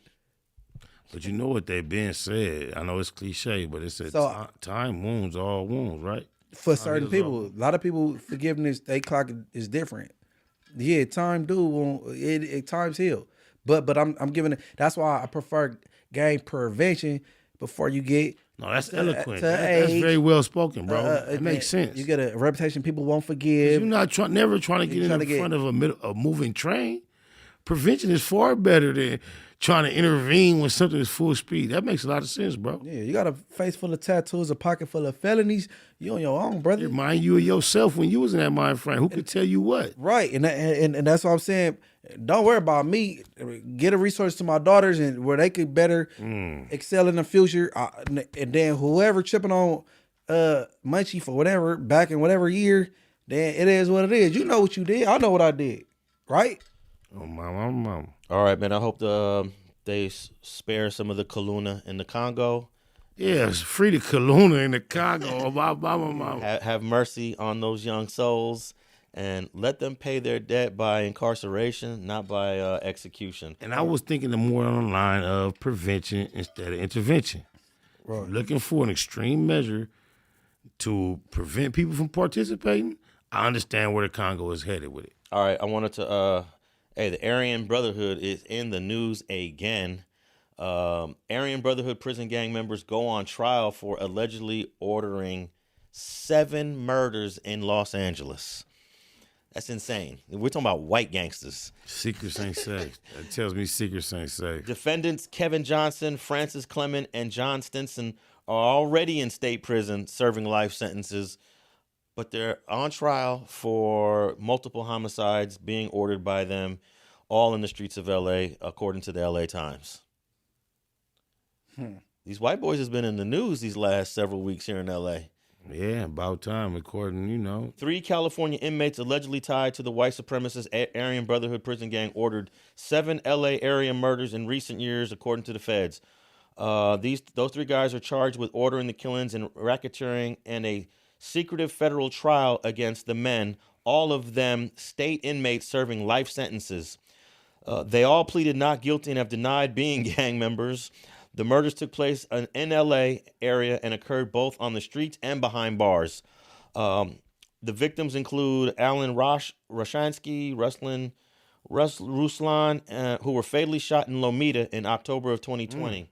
That's local. Yeah, Lomita is like what, Harbor area? Hawthorne. Harbor area. Yeah. The killings reportedly came as Aryan Brotherhood sought to intervene in a dispute between an Israeli organized crime figure and a Las Vegas businessman. So they're on trial right now, and I've never seen so many Aryan Brotherhood white supremacist news topics locally like in the last month or two, like we've been getting. Put the Aryan Brotherhood, Nazi law riders, the Peckerwoods on the yard with the BGF, the Bloods and the Crips, and let them do their thing. You think that's more so of more active, they getting more active, or the authorities just being more aware of them just in general? Well, the authorities have definitely been aware of them from the beginning because of they've been writing reports about the AB for the last 20 or 30 years. So I don't know if they're getting more active. A lot of these are old cases. Stinson, for example, was convicted for a 1979 murder and has been in prison ever since. He's also charged with some behind the bars incidences. It says here the Aryan Brotherhood was formed in 1964 in San Quentin as the state carceral system. 1964? Yeah, as the state carceral system desegregated and racial conflict broke out between the newly integrated inmates. Today, the gang operates both inside and outside of prison, and although it clearly has white supremacist ideology, it is above all a criminal enterprise. Members live by the motto, blood in, blood out, committing acts of violence and gang war to earn their place in the group, and are required to read Nazi literature and Sun Tzu's Art of War. Everybody seems like they're required to read Sun Tzu's book when you go to prison. Yeah. Hey, put them on the yard with the Bloods, the Crips, the BGS. Let the Nazi law riders, the ABs, the skinheads get out there and let's see what you made of. I think they'll hold their own. We're talking about Yeah, right. Hey. We're talking about the toughest white boys in We California talking history. about the toughest African Americans in the system. The Yeah. Bloods, the Crips, and the BGF. So And hold on, or we could the Comey. Let's do it up. if the numbers are equal, I don't think there's any winner or loser. I think it's a loser. If the numbers are equal between blacks and whites, the blacks win. The blacks. What you saying? If it's equal, Yeah. or if it's just a little less blacks, the blacks win. The numbers will have to literally be a landslide or be more weapons on the white side for the blacks to get smashed. Okay, I could see that because let me see if I'm saying this correctly. Blacks are a little bit more athletic. They're a little bit stronger, A lot more. Stronger. and that gives them the edge in a head up brawl. The word is not a little, y'all. The word is a lot. Hold on. If y'all went to this deep water, it's not just a little, it's a lot more. So I'm saying if it's even, Yeah. or even if it's a little less blacks than the whites, or they have more, or they have to have more weapons, or be far more deeper. It's not just the whites, it's all others. No. So you missed it. Oh. I said put the Bloods, the Crips, and the BGF out there with the Nazi lowriders, the AB, and the skinheads. How did we get on just them though? Because Munchie just came up with that. Oh. no, let's do it because I mean, that's not even the most popular challenge worth speaking about. no, you missed it. I'm saying because we talking about them and they causing hits and then they on trial for this. But we so shocked that it's happening. No, I'm not shocked. Oh. I'm saying put them out there. The CEOs used to always put the brown and the black brothers out there, letting us fight it out and duel it out. Well, The corrupt CEOs. Let's make it even. Put some Bloods. Some Can't forget we living in a white man's world, so certain shit in it that we going to have to deal with regardless how we feel about it. Put some top tier Bloods, Crips, and BGF members. And then I'm saying, and then put the skinheads, some Peckerwoods, and the Nazi lowriders, or some ABs, some Nazi lowriders. Where we gonna and put some them? rednecks. Who are you asking to isolate them in this environment? Put them on a yard. This is a hypothetical. yeah, hypothetical. He He's just talking shit. Okay, hypothetical. Okay. Hypothetical. We in Pelican Bay in this building 1 and building 3. Let these Blood, Crips, and BGFs come out of building 3 and building 1. You got the skinheads, the we know what's ABs, gonna and happen. Nazi lowriders, and let it be even, or let it be a little bit more whites and let it do what it do. Yeah, I think Munchie be on one. Nah, I think Munchie. I just don't know how we got here, but I get it. He just came up with the hypothetical. Let's do it. I'm saying that the brothers got the slight advantage for sure. I agree, but does that translate Landslide. into relevancy when we out here in this real world? No, I don't. It don't really mean that. No. Transparency, because I'm not talking to all white people, because all white people don't have an agenda that these people have. The white supremacy type people. When I'm saying it's not to all white people, because I'm not a racist person. But if you just like any ethnicity or race or whatever, you a racist and you're not straight. I didn't think you meant all white people, but you isolated to the penitentiary you are, which I'm not. Don't plan on being. Hope never to be. Likewise for you want to y'all. participate in the fade? He said, I ain't gonna. No, I'm just saying. Are you saying it's about the people that feel that way out here in the society, or just on the yard? Both. That's what I'm saying. If you could let us come out this tunnel at the SoFi Stadium with the Bloods, the Crips, and the BGF, and at this tunnel let the AB, the Nazi lowriders, and the skinheads come out that tunnel and they meet up at midfield like it's a coin toss. Let's do it. So you got to throw in the CCO. No, CCO's Crip. Blue Notes, the UBN. He was including all them in the Crips. No. That's Crip and that's Blood. Yeah. I ain't doing that. Oh, okay. They got a lot of divisions to break down too with the whites. Yeah, go ahead. No. So I'm just saying BGF, Blood, Crip, and then I'm doing. So you sanctioning this at SoFi because it's in Inglewood and you the mayor? Yeah. Okay. Yeah, because we not. Just let me know when to pull up. I'm there, bro. Yeah. No, you Gucci and Gabbana in the city. Look. I'm talking about, since we talking about inside and out, if it's gonna be in the street, you go do it at SoFi Stadium, meet at midfield like it's the coin toss. And then if it's in the pen, we go, let's do Pelican Bay. Building 1, building 3, release, unlock. Let's do it. Straight politicking type shit. Well, they better be able to fight in court, because they looking at 7 homicides, these 3 white AB dudes, and when the feds already got their case sewed up, there's a good chance that these guys are never going to see the light The of law day. leaves us no choice but to feel like about time finally. And you know what's going to We happen? get it all the time. All these AB guys that are being on trial right now, once they lose this case, they take them out of the state prison system where they have more freedom, where they have more access, and they're going to take them to ADX, Colorado, and put them in the basement. No phone calls, no letters, no contact with the outside world. It's a whole different incarceration once they transfer you from the state to Florence, Colorado. Especially until you get convicted, huh? Yeah, once you're convicted, they're not going to be in a California state prison anymore. And that's probably, sometimes we sit here and you ask ourselves, why are they putting 3 guys who are already serving life on trial? And the reason is because these 3 guys still are doing their thing from state prison. You know, for me, I've only experienced the California Department of Correction state prison. But it seems like when I listen to other people, some prefer their state experience. I mean, their federal experience as far as accommodations and situation better than they experience.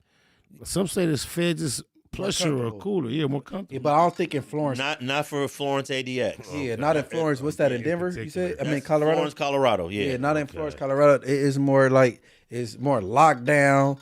It ain't you ain't watching They main TV. spots to be fucked over Hey, at. every time I write a letter to somebody in Florence, Colorado, the BOP sends it back to me and said, you are not authorized to communicate with this inmate. So they cut off everything when they send you to Florence. Yeah, that hit different. We talking about the regular. We ain't talking about Victorville or MDC downtown with us. You know what I'm saying, with the feds. Terminal Island or something. Yeah, So obviously these three AB guys been kicking up a little bit too much dust that CDCR can't control. I don't want to say good for them because they criminals, but my people done got the short end of the stick when it comes to legalities for so long, when it comes to criminality and all that. It's hard for me to find sympathy. If I was sitting next to them on a bus on county jail, then yeah, personally, I can relate. Oh, that's up, bro. Outside of that, hey, it's their turn.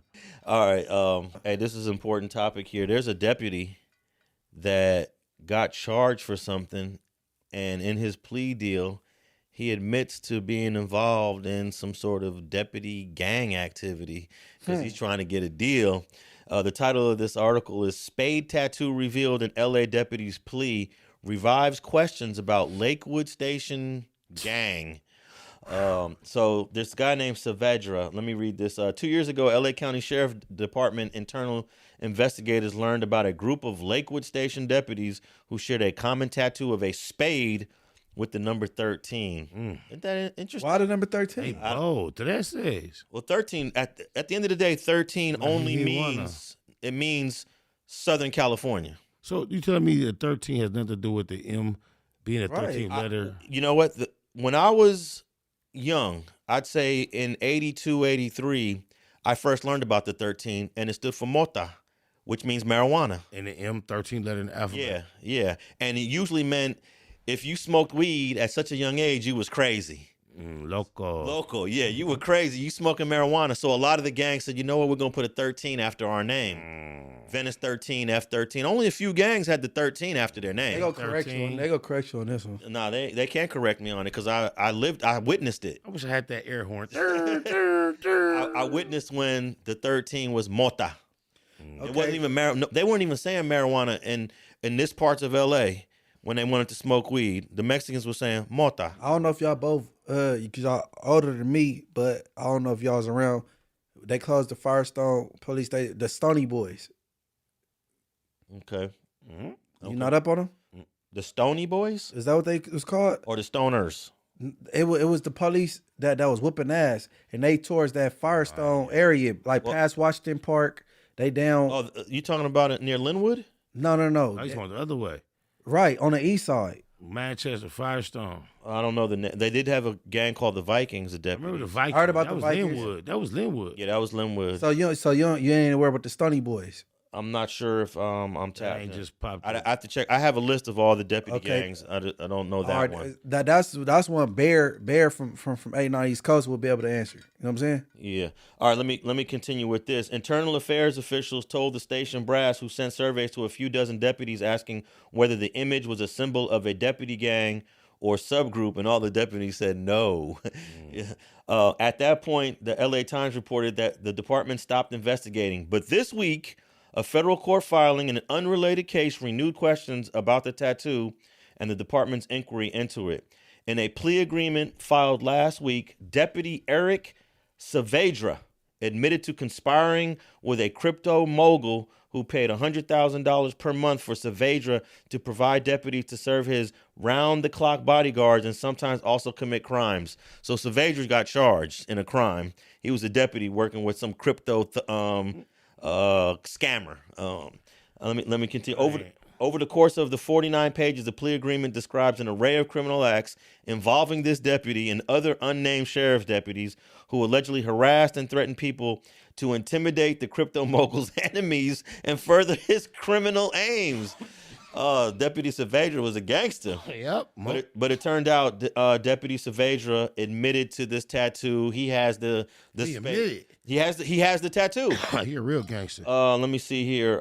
In a single paragraph tucked in the middle of the agreement, Saavedra admitted to having the Lakewood Station tattoo, which he said he received only after other tattoo deputies voted to decide whether he should be allowed to get it. So, he got a deal. Yeah, he did get a deal. Yeah, he got a deal. He got a deal, but he telling too much. He's ratting out all the other deputies from the Lakewood Station.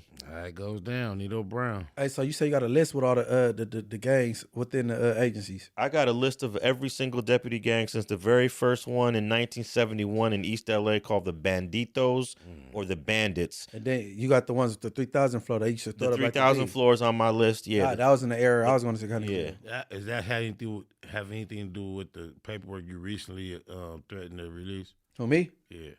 Oh yeah.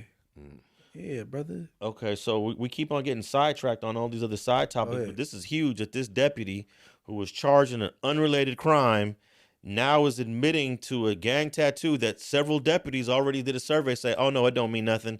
It ain't gang related. It ain't nothing to do with nothing. I'm a gunner. Until he was relieved of duty, Saavedra worked as a detective in the department's anti-gang unit. In his capacity there, court records show he testified as a gang expert, describing what bad acts would help criminals move up in the gang, including committing robberies, thefts, and shootings. And guess what this is going to now open up, Spider? All the cases he testified against in the past. Yeah, that part. Got action. Yeah. It's so a picture motion and get back in court. It's only pictures motion in county because that's the pictures rant, bro. But, yeah, before you get up there then. But most of these deputies testified like maybe in 10 cases. So there's 10. That's it? Yeah, usually more than that. That's still a lot, though. A gang expert. Most deputies. It would take 5 years to be qualified. As because most of these gang deputies they become a gang cop and then they do it for about 5 years and then they move on to something else. 5 years to be qualified as an expert. They don't have 20-year careers as a gang cop. So you might get a gang. Does that mean you're not an expert in that subject? Police is not an expert as a gang. They can't be a gang expert, but they no. Bro. Well, the court calls them experts. Yeah, so 5 years on 5 years on the force in South Central LA, you're considered a gang expert. No, bro. it's even less than that. Oh, less. It's a 40-hour course that they take. They take a 40-hour course to learn everything they can learn about gangs, and they become certified after that 40-hour course. As a gang expert. Yeah. Wow. But I'm assuming he's testified. I'm just guessing 5 or 10 cases. Are you sure they don't have to be 5 years before they can take that test? No, because in the LAPD, you can. I'm only having my perspective. Are you talking about sheriff or police? LAPD? Because that's why sheriffs frown upon LAPD. Well, PD. It may be the difference between. Because sheriffs, they got more. What's the word? Action. No, they more boundaries, more strict requirements. They more like than PD. Sheriffs, they frown upon the PD. They frown upon each other. You know, they frown upon sheriffs do too. They definitely do. They think that one is better than the other. Yep. You know. So Lennox will front upon another sheriff department. 77. No. They're all the sheriffs He band said together. sheriffs That's what I'm versus saying. PD, Yeah, sheriff versus PD. The PD thinks they're better. The sheriff think they're better. Yeah, That's but just what it is. Yeah, because I've been arrested and a sheriff officer like and I was ranting and talking shit about PD. Yeah, I done been through the years, heard PD or sheriff try to get me caught up in that. Man, you have get yourself caught up in some goofy shit. I would say the LAPD is probably a more elite law enforcement entity. What does elite mean in that sense? LAPD invented SWAT. LAPD invented the helicopter. LAPD invented the gang units. They revolutionized all the things that police departments across the nation kind do of like now. how Michael Jordan did to the NBA. Oh, I get it. So sheriffs don't got SWAT. They got all that now. Yeah. I'm saying Now. what the LAPD No, has. it's kind of like Michael innovated. Jordan in the NBA. I get it. No, it's more like Magic Johnson in the NBA. Above the rim, NBA. A 6'9" above the rim NBA. point guard. Magic Johnson, the best passer that ever did it. A man that Not dunker. a man that played all 5 positions like nobody can do. That was Magic. Magic. Check you out, Irving. Magic had to play center when Kareem was injured. And guess what? He couldn't be no bigger than an MJ. Magic No, Johnson. Magic in the Magic Johnson is an MJ. no. The only mistake Magic Johnson ever made is signing a contract with Converse. But it was a mistake only because how things advanced so Yeah. quickly. No one knew. It was great then. No But one knew. my thing is not actual. It's like relative. Michael Jackson, he's an MJ. He couldn't get no bigger than an MJ. Oh shit! Magic Johnson, Michael Jordan, You on some rapper shit? MJ. Yeah, it's lyrics. Yeah, it's all aesthetics, bro. We can do magic. We can do anything that Always singing we some shit desire. Like lyrics, Mike. too. If I could be like Mike, I wanna be like Mike. No, I put Mike up in the top 4. I put MJ in the top 4 for sure. You know, But just think, Michael Jackson, Michael Jordan. What was the other one I just mentioned? Kareem got to be number 1 or 2 though. yeah, I got to put Kareem 1 or 2. Jackson, Jordan, and Top 3 for sure, Kareem. Unfortunately, it's debatable as the years have gone on. I think at one point he had it locked. it's hard to compare like players from the 70s, players from the 80s, and players from the 90s. Difficult. You know, I think we should just keep decades separated. Oh, so you according to errors, Jordan is the best player of the 90s. So the phrase by all far. time is over. all-time 90s NBA player Jordan. Absolutely. Then when we go to the thousands, we go LeBron. LeBron. So you said But how we gonna go to the LeBron and Kobe. thousands when Kobe? No, LeBron and Kobe. there's no Usain Bolt. There's no Flojo. No, you can't do it like track and field. Well, no, you can do it like track and field because Usain Bolt ran on a better surface with better sneakers than Carl Lewis did 30 years before. you can't put LeBron above Kobe. So no you doubt. can't No way. you can't say Usain Bolt was better than Carl Lewis, even though he ran a faster time than Carl Lewis. You know what I'm saying? I definitely understand what you're saying. I don't know if that will be the final answer. But to the Carl Lewis is by far the greatest track athlete of the 80s. based upon His performance in the 80s. in the 80s. Oh, Yeah, the 80s. Usain Bolt was the best track athlete from 2010 to 2020. So there's no progressiveness to human athletics. At some point, track and field 100-meter sprinter is going to plateau at a certain speed, and you'll never get faster than that. Hey, if LeBron ever played against Dennis Rodman, he would have had a problem. All right, but we got sidetracked here on Deputy Saavedra, who admitted to having a tattoo, who admitted to some thuggery, who admitted to being involved in some gang stuff, who admitted to scamming some crypto, doing some crypto scams. And it's just an interesting story that you're probably not going to hear on the news. But this is going on right now. It's not much that I do here that is on the news unless I hear it elsewhere other than on the news. So that's crazy. So Saavedra is going to turn himself in. I don't know how much time he's going to get, but 30 days. 30 days. What is he facing? well, he's looking at a federal charge. So You say that like 30 days is ridiculous when it comes to federal. What's the most minimal so you federal say in the charge? feds are he gonna do 6 months and then he gonna go to a halfway. What's the lowest federal charge you can I get? think the minimum time for a felony in the feds is 1 year and a day. So You could do less than that. in the feds, That's a And violation. He gonna do 6 months and then go to that do some halfway house shit. well, What would be the sentence though? Yeah, I don't know what to say. He's negotiating his deal right now. Sheriff Robert Luna, the new sheriff, has unveiled a new anti-gang policy for deputies that he's trying to ban. He's the first deputy to ban being a part of a deputy gang or a group of thug deputies. And we'll see if that has any impact on the future of these deputy gangs. But they've existed under Lee Baca. They've existed with Paul Tanaka, who was the Japanese dude who was an undersheriff. Paul Tanaka was actually a Viking, and he became the second in charge of the sheriff's department. So these deputy gangs go all the way to the tops of the ranks of the LA County Sheriff's Department. It's just another indication of the corruption of politics on every large scale. It's not just the police. It's not every. There's no sacred, holy, pure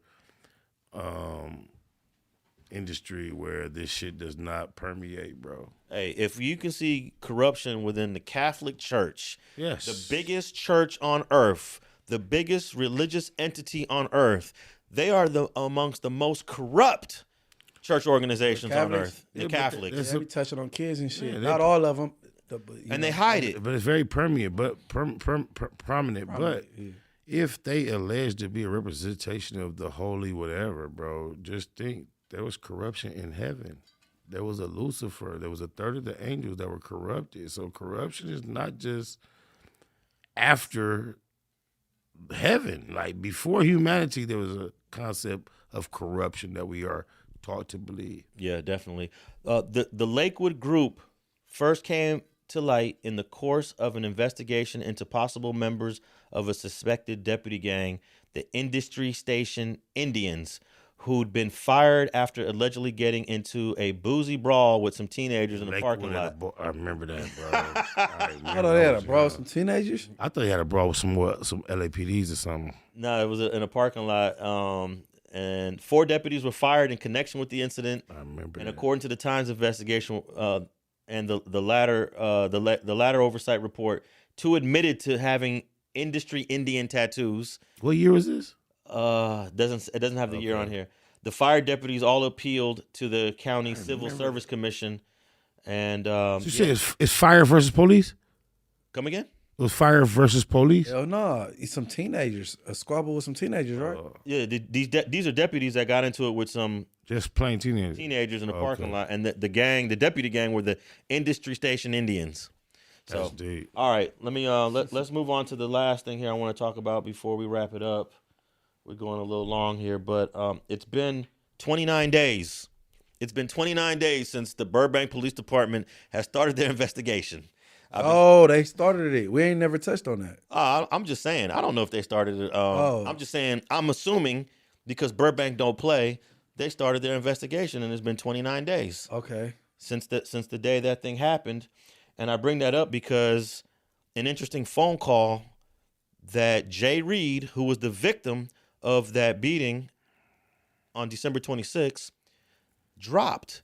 And that phone call just almost nullifies, contradicts, and exposes multiple lies that Wack 100 told to Adam during that episode after the beating. Fire him, Alex. I know, no. Adam, get him out of there, Adam. I don't. Hey, Adam. He begged for that job for 2 hours. I listened to it. 2 hours and some seconds. Fire Crater Face. I know neither of you are surprised to find out that Holding 100 found itself being exposed as lying again. No, it just seems like every week, every month, the mountain of lies is just getting bigger and bigger and bigger. And I would assume that we're getting used to it and less surprised, right? And it just seems like at some point, when does the public take action? Me personally, I'm not. Fire that nigga, Adam. You try to put your business at jeopardy. Like, when do people start making... I have no faith because you guys did not react correctly when he lied on me, so y'all will believe anything. I know, but I'm not... Man, how old was I when he lied on you, bro? How old was I? Let's see. I'm 35, bro. Whatever year that was, it's almost not relevant. We're in 2025, and the amount of lies is just getting bigger and bigger and bigger. The dude lied on all 3 of us. Man, hold on. He's lied on all 3 of us. Anyone to the man said I used to be a Crip. Now, for any viewer out there in the YouTube metaverse, the metaverse, the viewers on iHeart, please chime in. Well, when have I ever been a Crip? The thing to this, if my lie that was said against me ever becomes irrelevant, I don't give a fuck how long ago it was. Man, how old was I? That's what I'm saying. I don't give a fuck. That's the moment the lie against you becomes relevant in my book.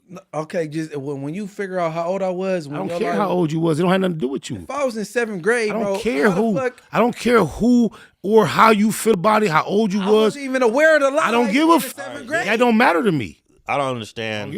I don't even understand what y'all are debating. Because he irrelevancy at this point. The relevancy of what I stated. He said he got lied on when I was. I never said when. I never said when. I'm asking you when. I don't give the answer that. I don't care. It's not any day he lied on me. It's not yesterday, tomorrow, the next day. No. But it don't matter. Anytime you try to put something on me, I didn't put nothing on you. No, you said me and Alex. Because I didn't say you and Alex. Nothing. I said anybody that calls what I'm saying irrelevant. This is not good. When they get lied on, it's irrelevant to me, no matter who it is. This is not good podcasting, y'all. It ain't. This is terrible podcasting right now. It ain't. It don't matter who he lied on. Right. The topic is what are his lies today? He said when. Today. No. We talking about something different. He said when. when. No, you said yeah. Today his lies. It doesn't matter who he lied on. All right. Right now, when he lied on me, it matters. Okay, but we know that already. And we talking about him lying. That's relevant to him lying. Well, we're talking about a mountain of lies that have to do with a violent attack against somebody that I'm almost certain the Burbank Police Department is investigating, and somebody is going to jail over. So we're talking about next level lies here. Right. This is a new arena now. 2025. A new ball game. This ain't about Alex works for the DA. F all of that. I'm not even here to talk about what he lied about me or Munchie or you. At this point, we talking about a dude that's probably still in the hospital. I don't know how true that is. I would love to know. I don't know how true it is, but it seems like the second guy took a serious beating. That's what we talking about. And we also this has gotten to the point where one of the IBM dudes decided to delete all his videos and photos off his Instagram page. I realize that's the same nigga that was the fake nigga that supposed to be from East Coast too, back with the Yayo shit. Gloss? Yes. Now let me touch on this for a second, because when you delete your Instagram or any social media, the prosecutors look at that as a sign of guilt. And you cannot delete anything off of social media when the Burbank Police Department sends a warrant to Instagram and asks them for everything, because I got piles and piles of social media from clients that have hired me, and 90% of it is social media that they deleted or had their girlfriend delete after they were arrested, calling them from the county jail. Hey, I need you to delete this, delete that. It don't work, bro. Too late. Yeah, so this dude literally deleted all his Instagram because he already knows what's coming. You know, you would never wish that upon anyone or hope for that, but I also tend to agree that that's inevitable. What I witnessed on camera on the public platform, bro, I cannot imagine the law enforcement that we all become familiar with just living out here are not interested in that, investigating that, and pursuing that. I would be surprised to find out otherwise. Hey, I've witnessed a handful of packouts in my day, and I would say 90% of those dudes deserved it.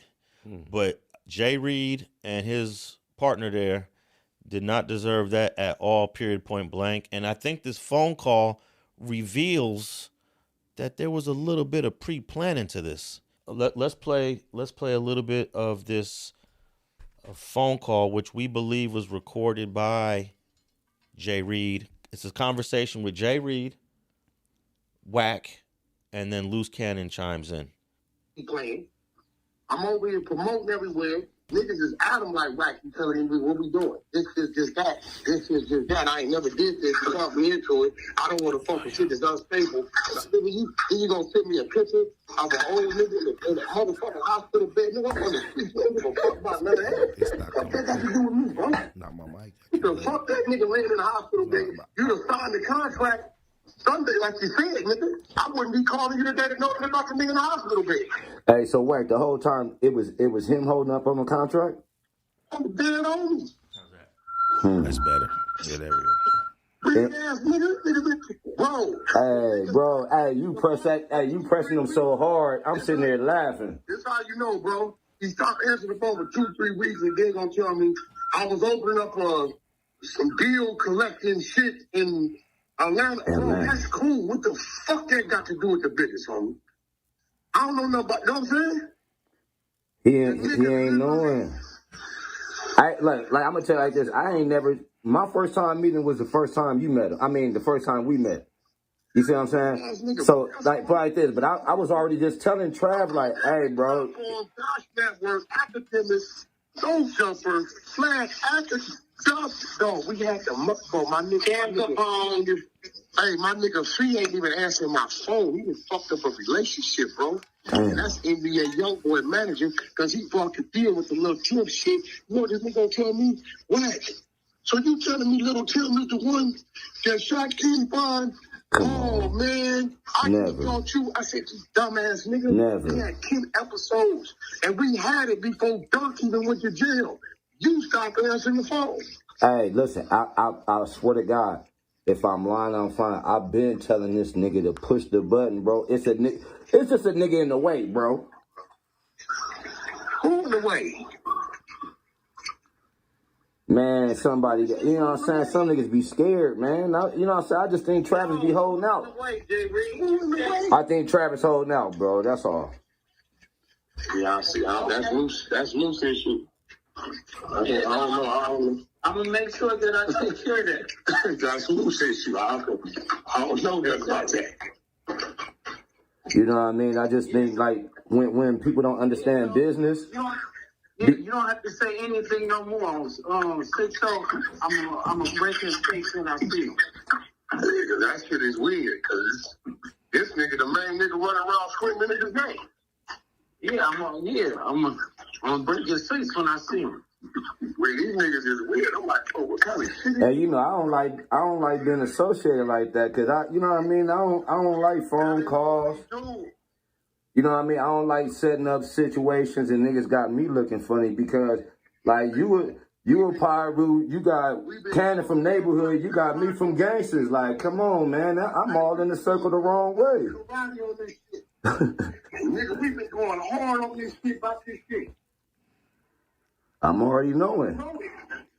Niggas been going hard. You gonna kill me a picture. My first daddy laid up in the hospital. Baby, what do you got to do with this? Should have nigga up there with a pill to smother this shit. At the end? Yeah, what do you think about that? Why you play this, Alex? Hold on. Well, go ahead. I'll let Munchie go. Yeah. He said, I'm from Gangsters, Cannon from Neighborhood. He act like that was the first time he ever heard a gangster when he supposed to allegedly said on Gangsters and he said on Neighborhood. That was news to him. I don't think that happened. Nah, yeah.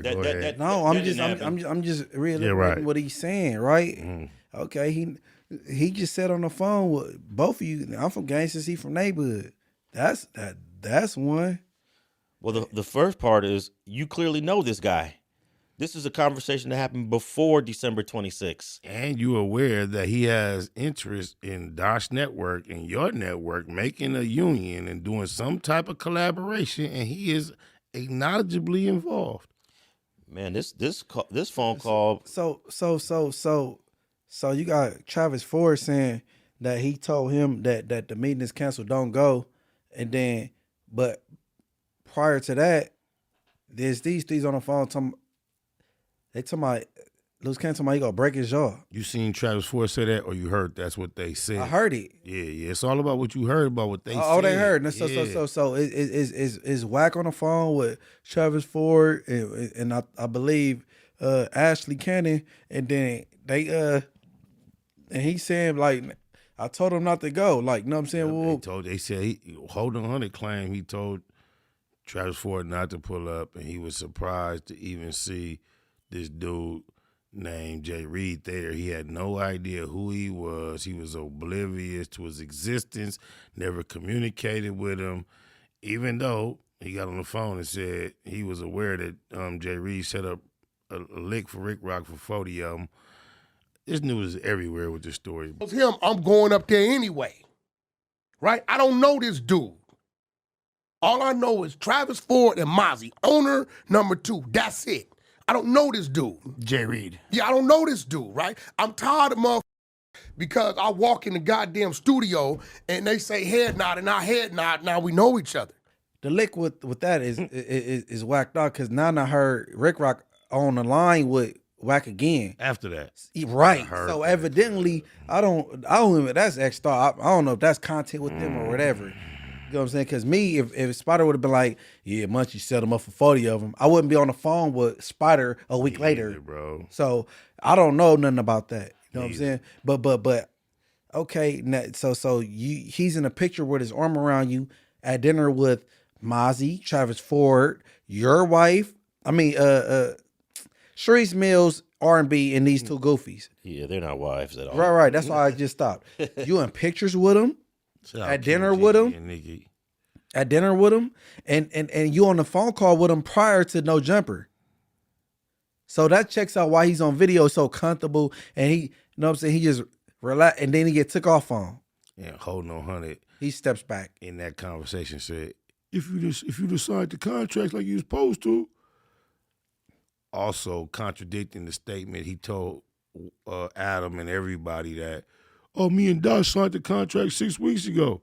Here it was, the day of the event of JReed getting victimized, or the day before, he was upset with the Dosh Network owner, not only for not signing the contracts yet, but because he was telling him, I'm being slowed down because my daddy is in the hospital dealing with illness, and he sent him a picture, and Holding on 100 didn't give a fuck about none of that. And he was upset, frustrated about the fact that the contract that he claimed had been signed for 6 weeks had yet to be signed. Well, wait, we don't know the date of this phone call that we just listened to. No, it's before the alleged assault. Yeah, but it could have been before was 6 weeks before. He could have signed the contracts after this phone call was made. So you believe this phone call is potentially 6 weeks before the incident? It's possible because apparently there is a contract signed. There is a date on that contract. I believe the date is late November. So what this conversation do prove is you actually do know JReed. At least for Absolutely. 6 weeks. At least for 2 months. And you knew, and there was obviously some friction between Loose Cannon, Travis Ford, and or JReed because they're not liking the way the business is going. Okay, so it sounds like Travis Ford probably let him come up there, and then Travis Ford cleared himself from what they just said because they addressed him because he holding up the business. Travis Ford may or may not have hollered at them, cleared his name, and he pushed everything on JReed, and JReed went up there and got whooped on. Yep. Well, him pushing it on JReed is totally presumptuous. We have no idea. Let me know what presumptuous mean. I ain't up just on that. Presuming that's just because your imagination is assuming all the facts you have, and you're adding that on, but we have no way to assume that with no facts. No, listen. He said, okay, let's just say Alex said, this may have been prior to when the deal was signed. I mean, well, that's presumptuous as well. No, it ain't.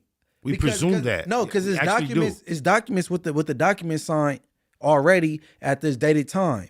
So this conversation is not a new conversation. This might have been sometime in November. Might have been is might have been. Might have been as a presumption, bro. Well, we got signed documents though. Well, it's definitely before the signed documents. So whatever the date on that signed document is, when we don't know the date, we have to only presume, bro. Well, the date on no need to fight the word presume. Roughly, it's not a bad word. Roughly before November. That's why we presume. That's why we presume, because we don't know for sure. What are you saying you presume? Exactly. What are you saying you presume? The rough date that you're trying to establish. Okay, this conversation took place before after the signing. When it's a rough date, you have to presume, sir.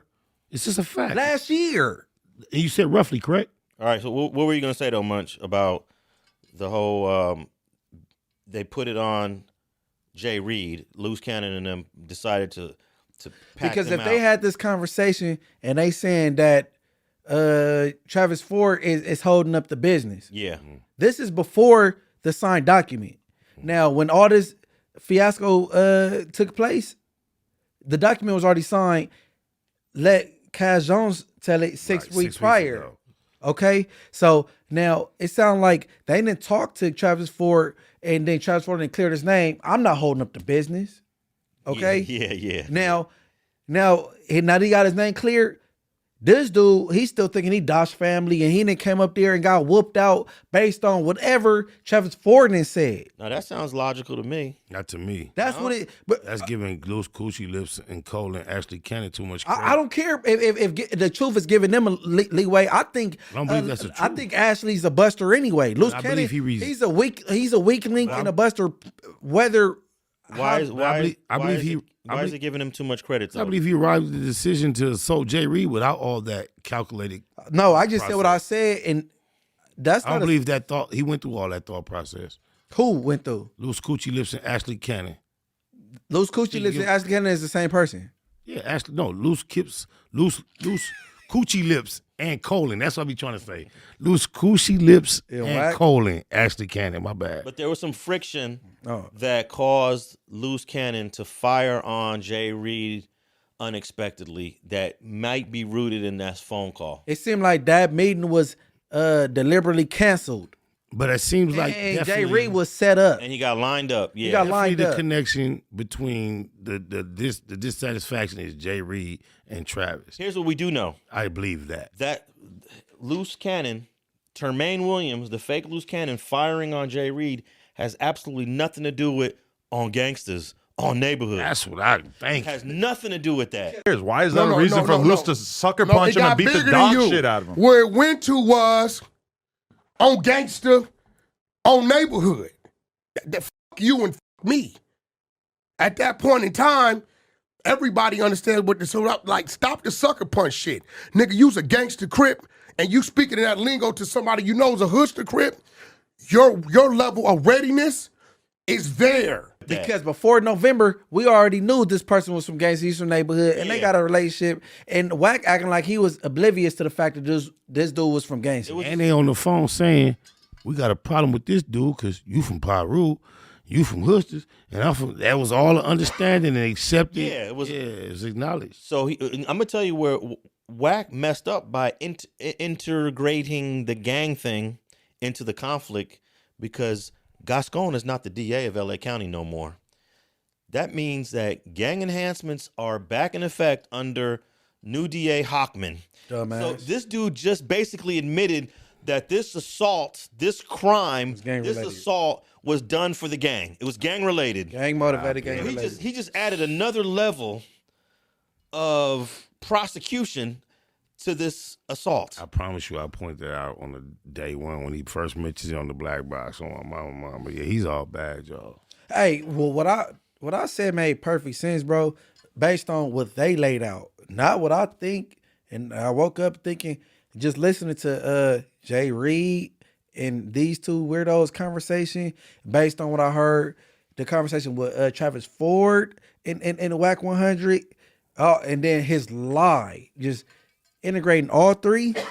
That's what I came up with.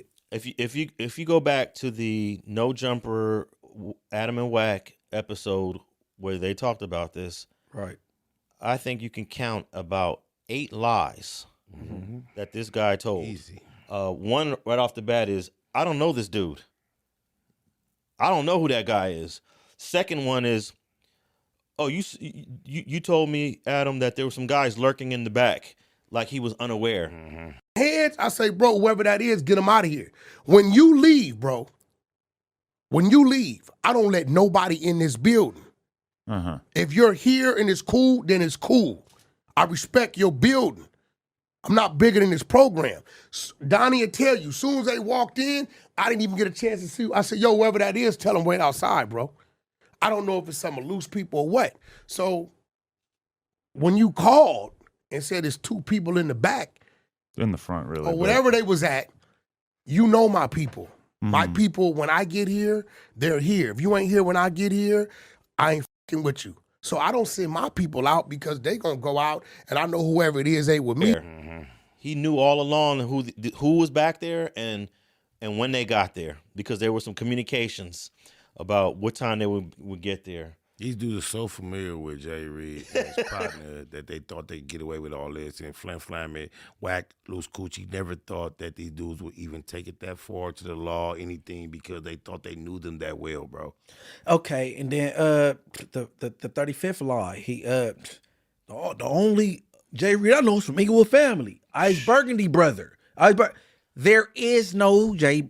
I'll chalk that up as a mistake. There is a JReed from What? From NHP, right? Okay, not from Inglewood family. Correct. But this is a blood that think he know what he's talking about. Yeah. He said it with confidence that the only JReed I know is JReed from Inglewood family. also said- Ice Burgundy brother, right? The only 11 May he know is 11 May neighborhood East Coast. But that's an easy mistake though, bro. We already touched on that. No, That's an easy mistake. Yeah, because when you think of East I don't know Coast, where you come from now. no, East You Coast, fuck- everybody look at East Coast like neighborhoods. Yeah, Y'all but- part of the neighborhood card, 11 period. are blocks, right? They're block rips. 11 Aces blocks. But That's what we're talking But about. he's a weirdo. He ain't gonna know that. when Yeah, you're we talking about a But to the weirdo. general public, Everybody not weirdos, so everybody don't think that, bro. but I'm saying, I've seen you do commentary on this. yeah, already. but I can't the believe East you Coast saying is the this. part of the neighborhood car. it just shows his I lack can't of believe you saying this, bro. That's crazy. No, he just sounded so confident Yeah, it just- in what he's saying. That's how he sounded so stupid and goofy. What it reveals, I'm not gonna just say he's a liar on that. It reveals his lack of understanding. But he reacted Right. to this outside of this already. And No, gave but us- no, I'm saying to the general public, they all gonna think East Coast is neighborhood, No, period. they not. How many other niggas have you heard make that mistake? They call 11 neighborhoods and selectively separate them and say the only people I ever heard from 11 is 11 neighbor East Coasters. I fuck with a gang of them. When you go to the That's unheard of. when We you go never heard nobody say that. when you go to the He's goofy penitentiary- all by himself if you go on to the that. county or the penitentiary, the East Coast is part of the neighborhood car. Now I'm gonna have to say Nah, we neighborhood block. some people don't remember that 11/8 are blocks. Not only the goofies that claim Hey, bro, to you be, go to jail. the- East only the Coast is goofies moving to that neighborhoods. only the goofies that claim to be banged out since the 90s and walked 9 yards don't know that. My thing is, he thought he was so confident, so if- sure. He That's the said- same and then- point, and bro. then- I don't know and what then- you're saying. And then he said it's his second home. If you bragging about your prison experience, That's my point. there's no way you should not know that 11. I know everybody are under the blocks. face of the sun don't know that, but Yeah. anybody is claiming to be an expert, and then when he makes this statement, say, "Oh, y'all fucked with a gang of them, they put in the most work," and then he misclassifies them. It's like a wah wah wah. Now you got to know the 11/8 are blocks, and they have had a vicious war with the Athens Parks for the last 30 years, and that's a conflict that. He don't know nothing about the NWA and nothing, and he a pyro. He just off base. Hey, wait. No, he off deck. I was in the middle of just saying My that bad, Alex. that conflict is one of the few conflicts nobody tries to intervene with. You know, we talk about all these different conflicts that are happening. There might be discussions. There might even be people at the table. But when it comes to the 11/8 blocks and the Athens Parks, there ain't been no budging in that conversation ever. God bless America. God bless all blacks. But that will change. That will change. God bless all blacks. That man. will change. Damu Kiwa. You maintain that energy, also, and I commend you on that. Because I didn't say never on a couple things. You say never say never. Can't. Hey, they said that the East Coasters and the Florences would never, And that's- ever Thank you. over the $3 million worth of yayo. And I said they get it. afterwards. I said I never thought I would see it. I didn't never speak on it. But prior. but the main point is this dude has a lack of knowledge when it comes to Gang a intelligence. lot of the gang On our side of this history. freeway, definitely. But here's here's another lie. Adam asked him, "Why was somebody already filming?" Oh, I don't know who's filming. I don't know nothing about no filming. I don't know who those people is out there. And then obviously 600 ends up with the video. Claiming to be the first to ever receive and deliver it. All right, let me show y'all something right quick. Because I ain't got time to edit, and I really want to speak on this thing right quick and get it out the way, you know, just to speak on it. Because a lot of people have been asking me to speak on it, especially because I was the first one to break, you know, the video. Yeah, so this phone call just reveals more trouble, more damage. It just hands the Burbank Police Department like more intelligence. Do you realize that because we realized that we observed it and we happen to say, hey, we see this, they trying to paint us as like informants or snitches or people that's working because we've analyzed the content that they've presented. Well, you know what? If this was a homicide, I wouldn't be talking about it. But because everyone survived. Hopefully, the guy I don't know if he's still in the hospital. Hopefully, he's gonna make a complete recovery. But yeah, if it was a homicide, I would an arrested or an uncharged homicide, I wouldn't even be talking about it. If it was a homicide or any other crime, and the only thing I had to react to was the evidence that the actual alleged suspects presented in it, I would react to it. But one reason why we must react to this is because the participants of the crime have put the information out there. You kind of like cut me off what I was just saying. Okay. That's what I was just saying. If any criminal committed a crime and then uploaded it voluntarily, I will react to it regardless of the charge. Okay, so let me ask you this. So let's say a guy commits a homicide and he's recording himself shooting somebody. Intentionally? Mm-hmm. He posts it and he's still not arrested yet. Mm-hmm. Would you react to that? That guy? I would tell him how much of a fool he was for recording. No. I might stay away from that. I most definitely will. No, I wouldn't. Because the only difference is with this, they posted it themselves. This is on Wack Instagram. He posted it on Instagram. He said if he did the crime on. No, I'm saying if a guy recorded himself shooting a gun, key word. He's holding the phone. He's holding the phone in his left hand. He's got a gun in his right hand, and he's shooting, and he kills somebody, and then he uploads that video to the internet. I'll react to it immediately. Oh, if he uploaded it himself, then it's content. I'll react to it immedially. Yeah, I would probably stay away. I have to offer nothing incriminating in order to react to it. What you mean? Hold on. So the only difference is because somebody got murdered. I don't like to be. Why would you record it and upload it? It's on the internet. I'm just saying as a hypothetical, if somebody did that, and one day somebody will do it. No, it's been done. It's been done already. Yeah, people then did their due diligence and recorded it and died after they just did their stuff.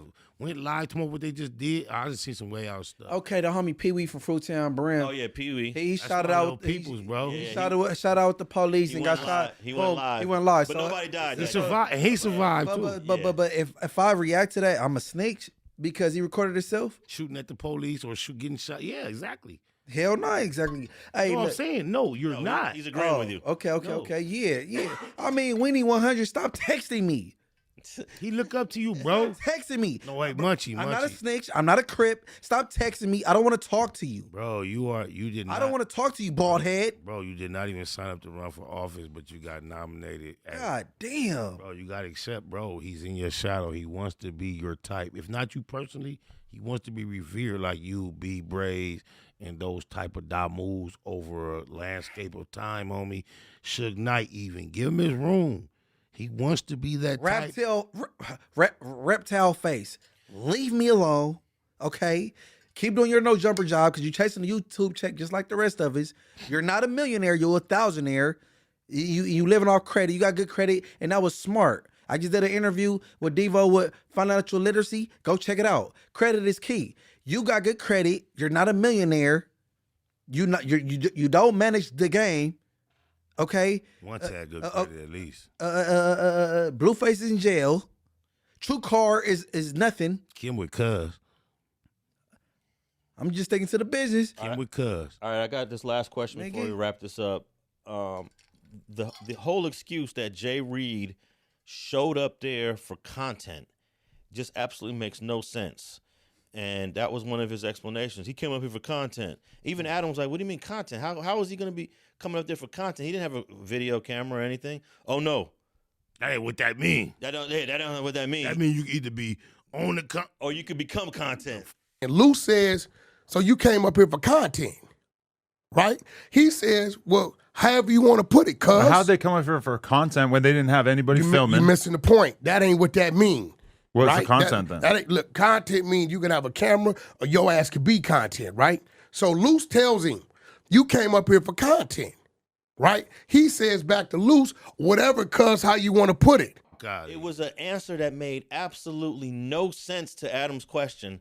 And it's just, I don't know why some people are giving this guy so much weight, so much attention. This guy's a pathological. I just want to remind you that real is rare. This guy's a pathological liar. Real is rare, bro. I want to hope that there's real is the majority. you're gonna be hoping. You know what? That might be a great. I think on the internet the real is rare. No, in reality, the real is always been rare, bro. Yeah, well, let's say it's half and half because The only reason that diamonds and pearls and things of that nature are valuable is because they're rare. Well, according to this, the prison yards, the SNY and integrated yards is now slightly the majority, like 55%. Exactly. That's why those that can say they don't fall in those categories are the real. They're rare. Only about 40%, a little over 40% of the inmate population is walking the main line. Real is rare. So yeah. Well, I don't know. I wouldn't say 40% is rare. It's just less than the majority. Real is a rarity these days. Yeah. All right, man. Let's wrap this up. We went a little long on this, but shoot, we had a lot of topics. We had a lot of unnecessary, unnecessary debating on this episode. Y'all gotta relax sometimes. Man. Some say we need more of that. No, Spider be tripping, bro. Yeah. It's all Spider fault. We gonna blame it all on Spider. Y'all saw it yourself. Y'all heard Munchie assessment. Y'all heard Alex assessment. Spider fault. Yeah, I'll take that. Yeah. All right, I'm gonna have all the links to the articles, the topics that we talked about in the show notes below. We're on all social media platforms: Spotify, iHeart, YouTube, podcast. And thanks for tapping in on another episode of Straight Politicking.